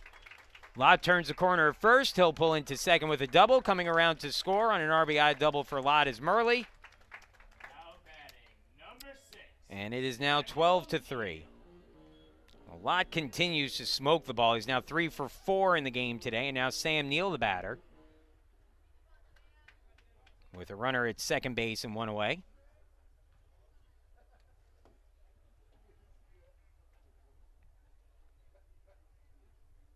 Neal has been on base all 4 times he's been at the plate today. 2 singles, a double, a hit by pitch. Takes a letter high inside fastball for a strike, 0-1. Neal now up to 299 on the season. He's 6 for 7 in the 2 games today. Again, with that hit by pitch as well. The 0-1. Swing and a miss, 0-2. It's not often you see Neal in an 0-2 hole at the plate. Just so good at working counts. Good contact hitter. He has been fantastic addition to this lineup in the leadoff spot. The 0-2 to Neal. Up high, 1-2. 50th pitch of the game for Gadaletta. With Joss warming behind him in the bullpen. Looks like a second pitcher up as well for NYU. No, it's just, yeah, there is a second pitcher. It's Jake Kabillion. Curveball fouled off. Neal stays alive, 1-2 still. And if Case Western Reserve can get another run across this inning, with Lott standing at second base, it'd make it a 13-3 game. It would mean that NYU would need to score a run to prolong the game in the 7th. That one fouled back, so Neal wasting a few pitches. Another one of his trademark good trips to the plate here. After falling behind 0-2, he's taken a ball, fouled off 2 straight. And the 6th pitch of the at-bat coming up. Neal just doesn't have a lot of bad at-bats. I mean, he's going to make his share of outs, but he always gets his money's worth at the plate. Gadaletta looks the runner back.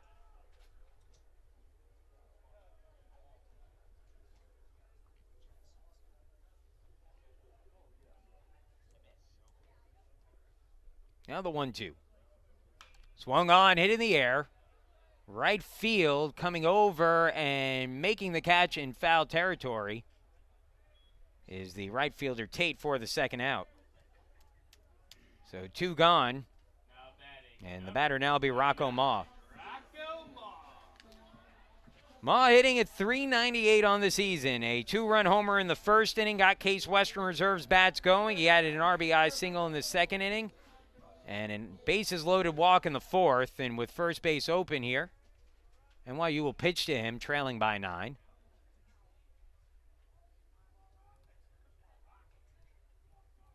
Four RBIs in the game for Ma. Swings at the first pitch, hits it in the air. High fly ball to center field. Playable, though, for Walter.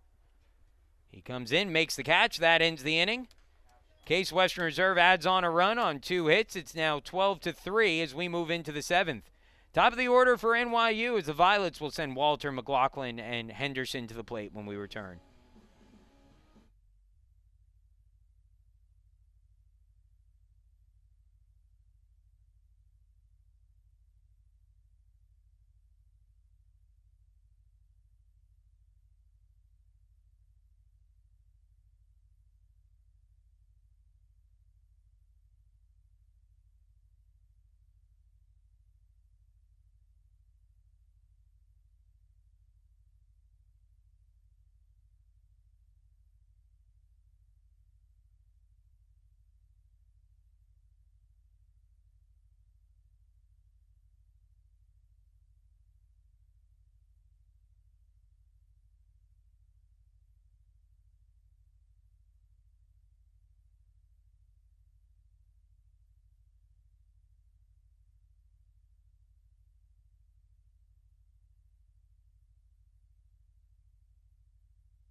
Case Western Reserve leading by 9, 12-3 the score. We move to the 7th inning. Top of the order, Walter, McLaughlin, and Hendershot up at the plate. For NYU, down 9. Scott Kutschke threw 16 pitches, struck out 3 and walked 1 in the 6th inning. He'll begin the 7th against the righty Walter. The first pitch, a called strike on the lower outside corner, 0-1. Walter has been on base 2 times today. A walk, a hit by pitch. A sac fly as well, so yet to register an official at bat. He scored 2 runs. Outside for a ball, 1-1.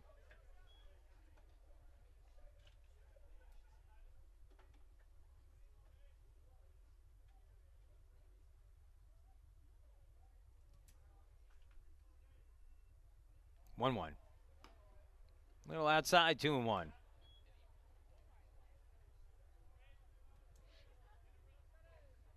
Again, NYU struck for a run in the top of the 1st inning, but Case Western Reserve really has taken control of the game since. That one, line drive, shallow center field, and it drops in right center for a base hit. So Walter with a single. He's now 1 for 1 today. And now McLaughlin will be the batter. He's 0 for 1, 2 walks and a fly out to center.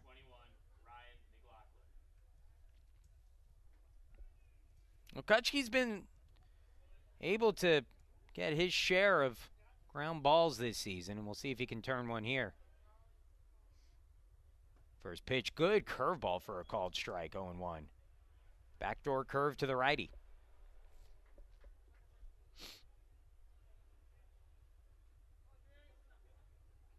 In the dirt. Misses low for a ball, 1-1.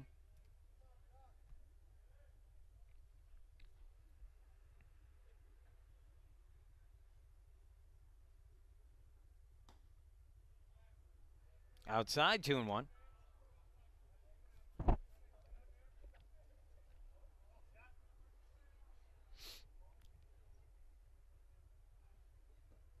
Low, ball 3, 3-1. Again, Kutschke would greatly help the team if he can get through this inning quickly. Keep his pitch count down today. Perfect strike there, and it's 3-2.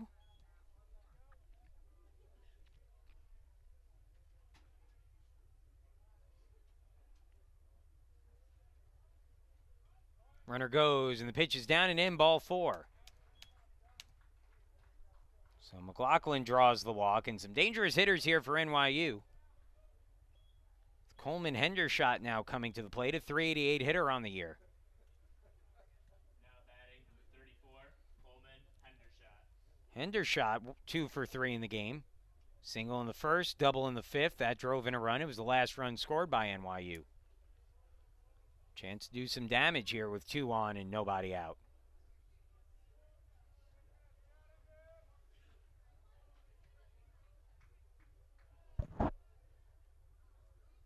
Curveball called strike, 0-1.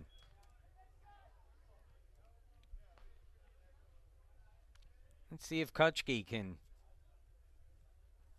work out of a jam here in the 7th. A little low, 1-1.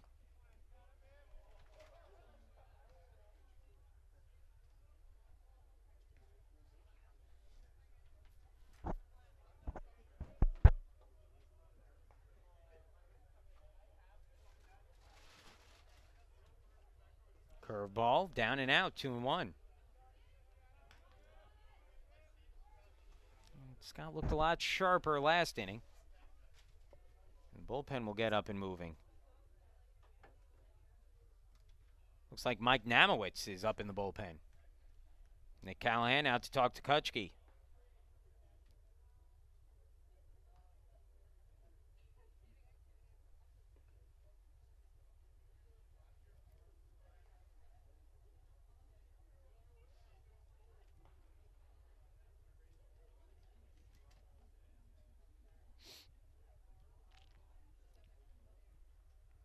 Everyone retreats to their spots.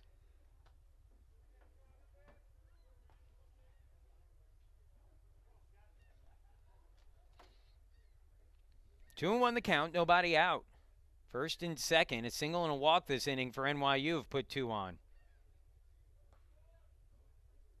Swung on, chopper it up towards the middle, should be 2. Lott steps on the bag for 1, on to first, double play, 6-6-3, turned by Case Western Reserve, and quickly 2 outs in the inning. Walter does move up to third on the play, but boy, Kutschke will gladly trade the runner advancing for 2 outs there, and now a little bit of a light at the end of the tunnel, as Jonathan Ione will be the batter. Ione is 0 for 2 today, a sac fly in the first, a strikeout swinging in the third, a pop out to second in the fifth. Hitting at .362 on the year. Takes the first pitch low for a ball, 1-0.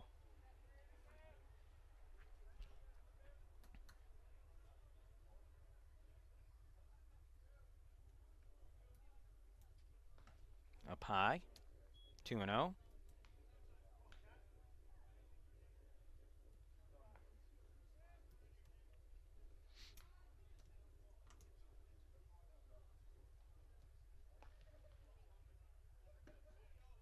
Called strike on the outside corner, 2-1.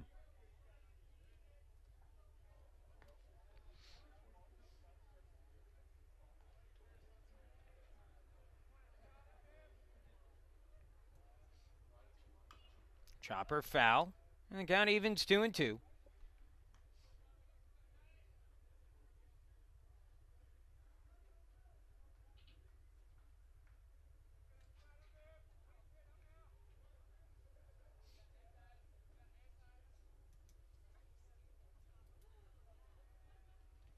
Kutschke delivers.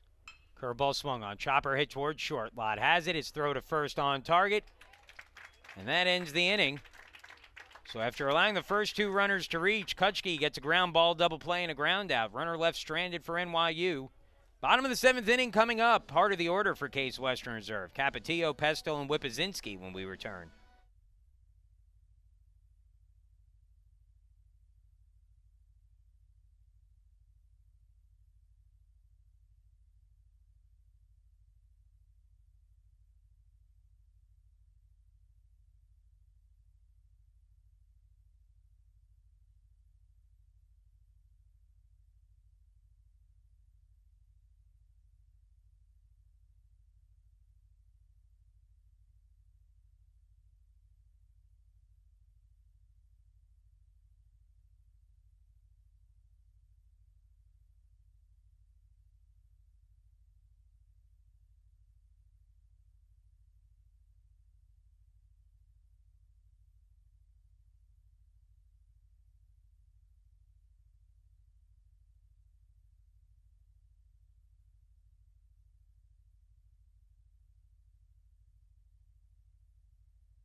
Welcome back. New pitcher on the mound for NYU will be Will Jouse. Jouse will be making his 3rd appearance of the year. No ERA and no record. Through 2 innings, he's allowed just 1 hit, 1 walk, 1 strikeout, no runs. Now pitching for you, New York, number 14, Will Jouse. For Case Western Reserve in the bottom of the 7th inning, again, 1 run will win it. They can walk off with a run. It'll be Capetillo, Pesto, and Whippazinski to the plate. And again, it's important here to try to get that run, save your bullpen.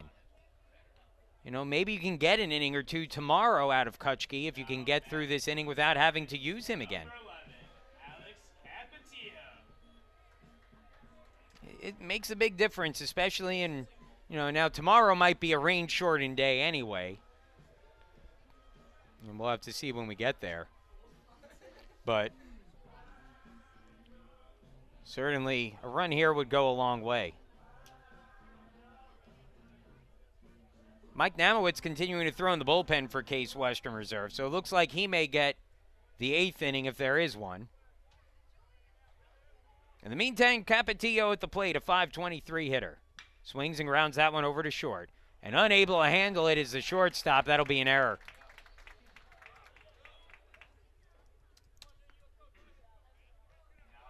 So an error on the shortstop, Cassandra.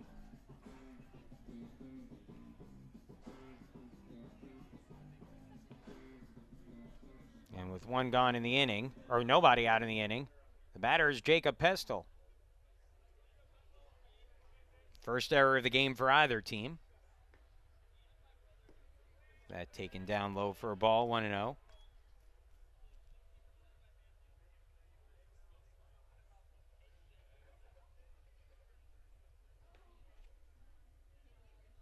Joust now set to deliver his second pitch to Pestel. Down and out, 2-0.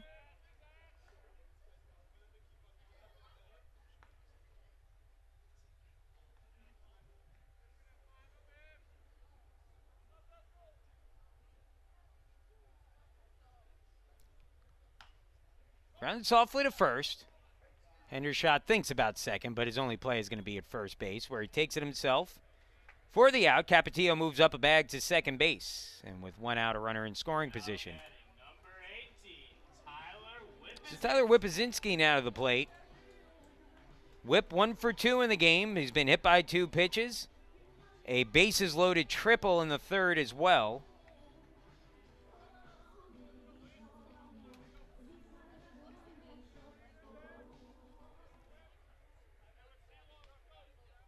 Again, a base hit here could end it. Capetillo leads off of second. Pitch to Whippazinski.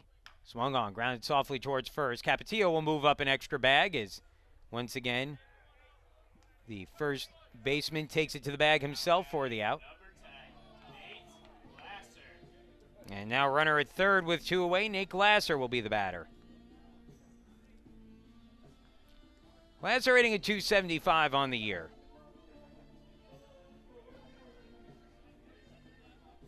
He is 1 for 3 in the game, an RBI single on a hit and run back in the second inning.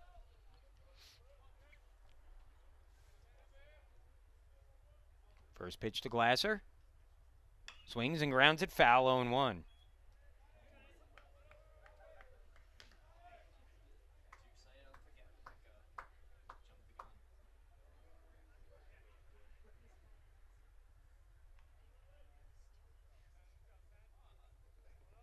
Now the 0-1. Outside, 1-1. 12-3 the score. Case Western Reserve leading. We're in the bottom of the 7th inning. Pitch to Glasser. Swung on, popped up. Right up the elevator chute. Hilbrand trying to find it. It's in foul territory now and comes over and makes the catch for the out, and that ends the inning. So Case Western Reserve unable to score, leaves a runner stranded at third. To the 8th we go. Tate, Halpern, and Hilbrand due up. 5, 6, and 7 in the order for NYU when we return.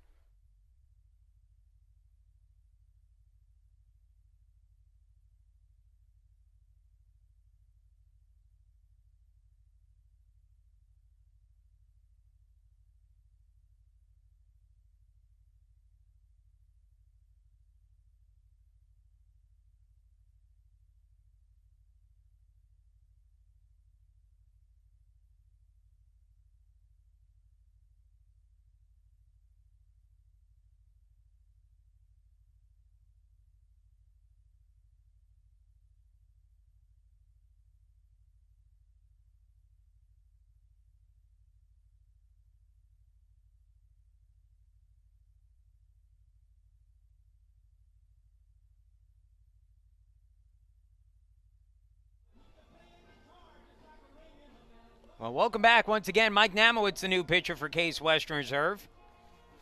As Matt Englander will dip a little bit further into his bullpen. Namowitz, the junior out of Bethany, Connecticut, Amity Regional High School, 6'3", 210-pound righty. Namowitz began his career as a Spartan as a third baseman, first baseman. Struggled a little bit with the bat over the course of the last season or two, though this season has 3 hits and 19 at-bats, 2 RBIs. But starting to get some work out of the bullpen. He got the final 2 outs in a game earlier in their UA season. That came, I believe, against Emory. I think that was the first game of the doubleheader on Saturday against Emory, if I'm not mistaken.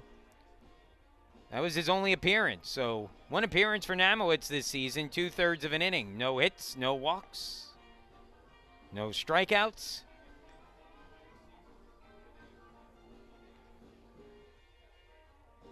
And he will get an opportunity here to pitch some slightly more impactful innings for Case Western Reserve. It is a 9-run lead, but a dangerous NYU team. Again, if you're just joining us, Casey McConaughey, starting pitcher for Case Western Reserve, pitched to 1 batter. He walked him on 5 pitches. McConaughey was pulled from the game. Again, looked like some sort of injury. Not sure what. Corey Brown pitched 5 solid innings in relief, 2 solid innings for Kutchke, and now Mike Namowitz delivers a first pitch strike to Coltrane Tate, and it is a 0-1 count. 12-3 the score, 8th inning. Namowitz starts and stops. You can do that with nobody on base. Swing and a miss, and it's 0-2. May have had a little cut to that fastball.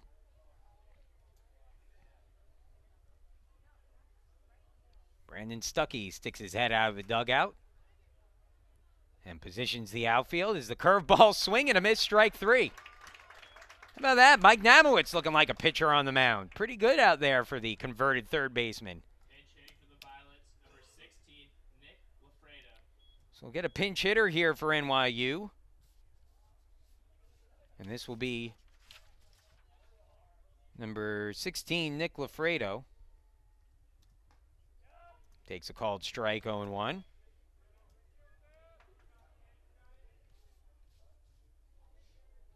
Lafredo, a .238 hitter on the season. He'll be pinch hitting for Halpern. Swung on, fouled off. 0-2.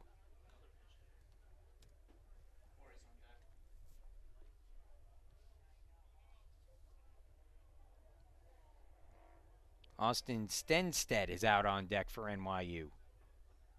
Swing and a miss, strike 3. Whipzinski will chase him back towards the dugout.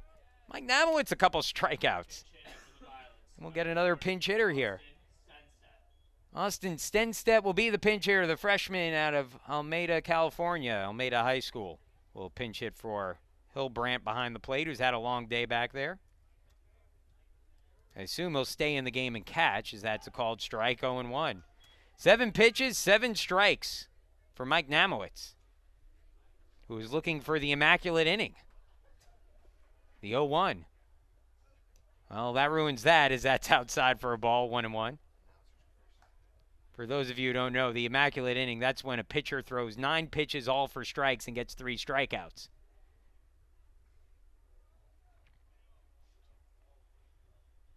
The 1-1. That one lifted in the air towards the gap in right center field, and that will get down for extra bases. Picking it up in right is going to be Glasser. He gets it in quickly, but Stenstead easily reaches second base with a double. And now 2 outs in the inning, a runner in scoring position. And Chris Cassandra, the shortstop, will be the batter, hitting a .263 on the year. He's reached base on 2 walks today, is 0 for 1 with a ground out.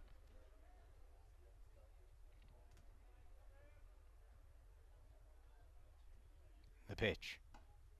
Outside, ball 1, 1-0.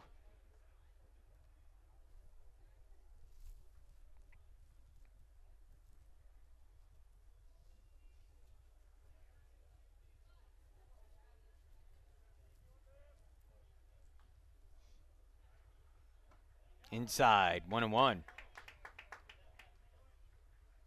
little bit more of a pronounced strike call for the home plate umpire in this last inning.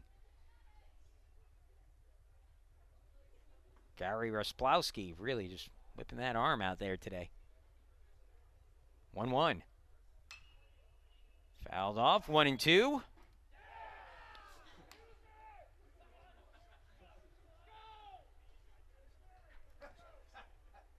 That one hit into the alumni base in right field.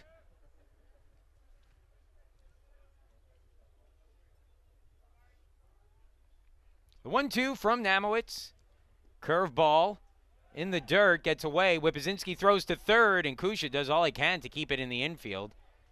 It'll be a wild pitch, allowing Stenstedt to move up a bag. 2-2 the count of the plate. That was that big curve from Namowitz that we saw Tate and the pinch hitter Lafredo both have some trouble holding up on. Now Namowitz will settle back in on the mound. Here's his 2-2. In the dirt, looked like a changeup. Full count, 3-2.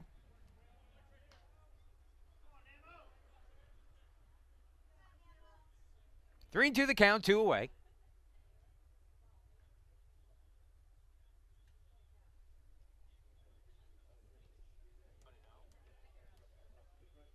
Namowitz ready. Does he dare come curve 3-2?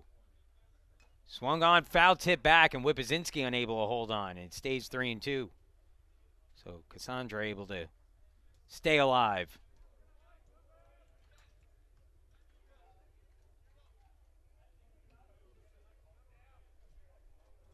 Hey, why not if you're Namowitz? Throw the curve. It's a fastball, foul back. Count stays 3-2.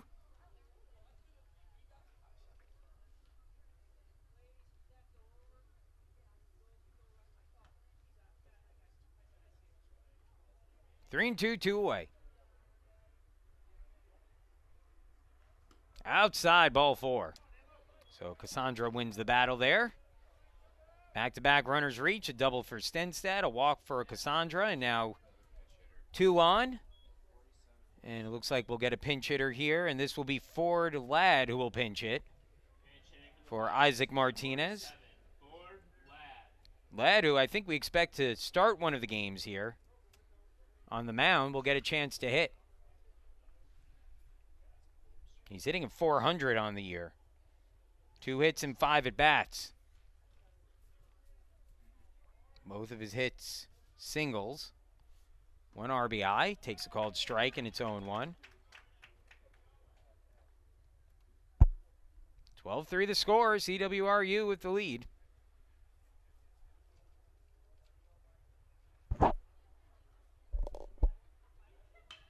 In the air, center field, chasing Neal back, but he has it lined up and makes the catch to end the inning. So Mike Namowitz pitches a scoreless 8th, and we'll move along into the bottom of the inning. Case Western Reserve coming to bat, leading 12-3. It'll be, I believe, Kusha, Lott, and Neal due up when we return.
Welcome back once again. Case Western Reserve leading by 9. Some defensive changes for NYU. We'll get you those in a second. In the meantime, Noah Murley, Jacob Kusha, Jacob Lott to the plate here. Bottom of the order in the 8th with a 9-run lead for Case Western Reserve. Will Joust on the mound, pitched a scoreless 7th and delivers the first pitch inside for a ball to Murley, 1-0. Taking over in left field for NYU is Jonathan Ione, who moves from third base. That's in the dirt for a ball, and it's 2-0. And then coming into play third base is David Conforti. Conforti, the freshman out of Charlestown, Massachusetts, Belmont Hill High School. And then staying in the game and catching, as that's a called strike, 2-1.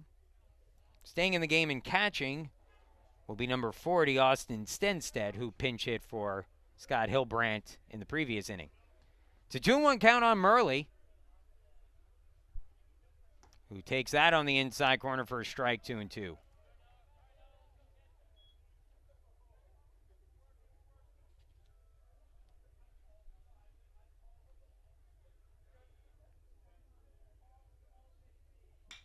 Ground ball hit towards short. Throw on to first in time to get Murley, one gone. Now batting for the Spartans, number 19, Jacob Kusha. Jacob Kusha to the plate. Still the only Case Western Reserve hitter not to reach today. For the Violets. Now playing left field, number 2, Jonathan Ione. At third base, number 44, David Conforti. And catching, number 40, Austin Stenstead. Down and in for a ball of Kusha. It's a 1-0 count.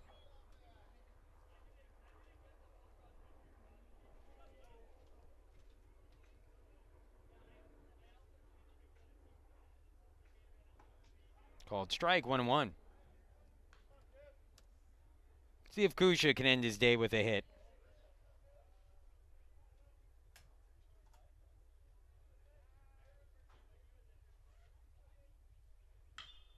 And he does.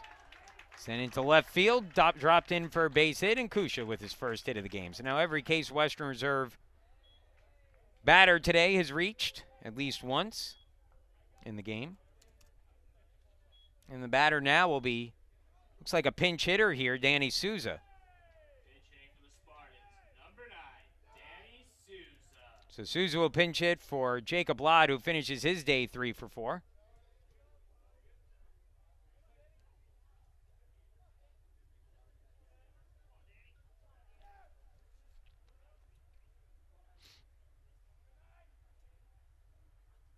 Souza swings and misses at the first pitch, 0-1.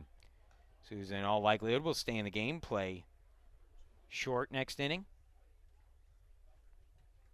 Number 28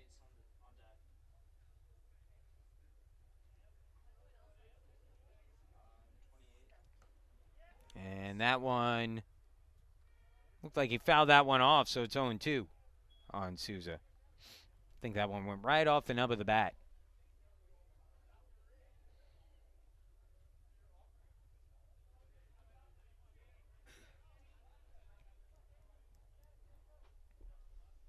The 0-2 on the way. Joust sets and delivers. 1-2.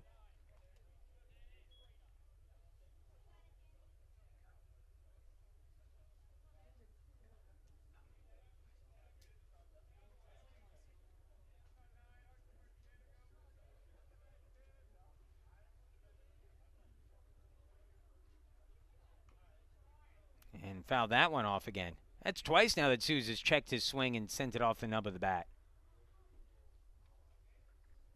It's 1-2.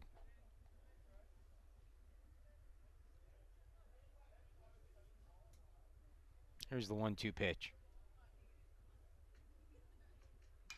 Souza gets that in the air. Center field playable. Walter there. 2 gone. Kusha retreats to first. Now pinch hitting for the Spartans, We'll get another pinch hitter here, Benjamin Stawicki. as Sam Neal's day will be done. This will be Benjamin Stawicki, who had a pinch hit single in the early game. He's now hitting at .625 on the year.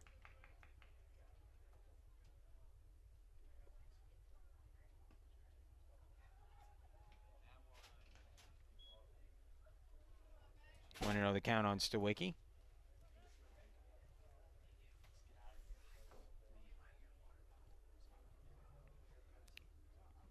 Inside, 2-0.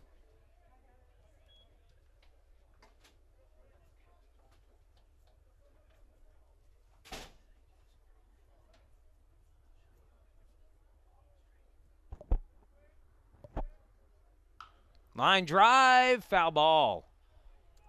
Stawicki continues to swing a good bat here. The freshman, boy, if he keeps hitting like this, he'll get his share of opportunities.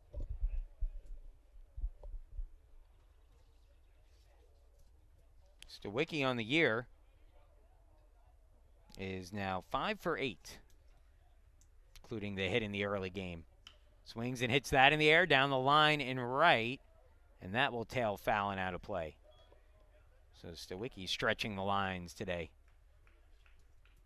2 outs, bottom of the 8th inning. 12-3 the score, Case Western Reserve leading. No action in the bullpen, so unless Case Western Reserve scores a run here, it appears that Mike Namowitz will get another inning of work. Here's the 2-2. Swung on, fouled off by Stawicki. 2-2 still.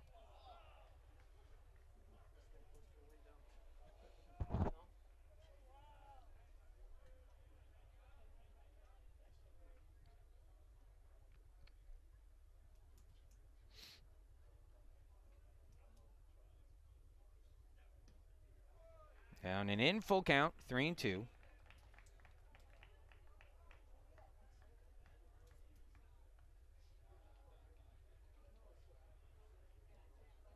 Good at bat here for Stawicki. At first base, Kusha will get the early start with a 3-2 count and 2 away. He goes. Stawicki lines that one into left field. It's another hit for Stawicki. Kusha pulls into third. Running on the pitch, able to go first to third on that one. How about that for Stawicki? Again, it's limited opportunities, but he's now 6 for 9 on the season. He's hitting at .666. And now Rocco Ma to the plate one more time. And how fitting would it be if he would put a stamp on this one with a game-ending base hit? Ma 2 for 4 in the game with a 2-run homer, an RBI single, and a bases-loaded walk. He's also flown out to center twice. With first and third and 2 away, the catcher, Stenstedt, will take a walk out and flash some signs to his infield. Now the pitch to Ma. Swings, line drive, base hit, game over. Ma drives in his 5th run of the game. Kusha crosses the plate, and Case Western Reserve will win it in 8 innings. Final score, 13-3. So Case Western Reserve comes away with the win. Final score, 13-3. After bouncing back nicely from a disappointing loss in the early game, the Spartans pick up the win. NYU now 21-5 on the season. Case Western Reserve will improve to 21-4. In UAA play, NYU falls to 2-4. Case Western Reserve is now 8-2 on the year. The winning pitcher today was Corey Brown. He raises his season record to 3-0. No save in the game. The losing pitcher is NYU starter Tim Salvador, who will drop to 4-2 on the year. The game lasted 2 hours and 50 minutes. Attendance here was 525 for the game. Nice showing with the barbecue outside today for Blue Crew. Want to thank everyone once again for joining us. A reminder, games tomorrow starting a little bit earlier. We're now anticipating a 10 o'clock start tomorrow. Going to try to get 2, and rain is coming, though, so we'll see what happens. Split today, though. Case Western Reserve loses in the early game, 12-3. They bounce back for a 13-3 win in Game 2. Have a good evening, everyone. We'll see you tomorrow. Final score, once again, Game 2, 13-3-8. Case Western Reserve, the winners.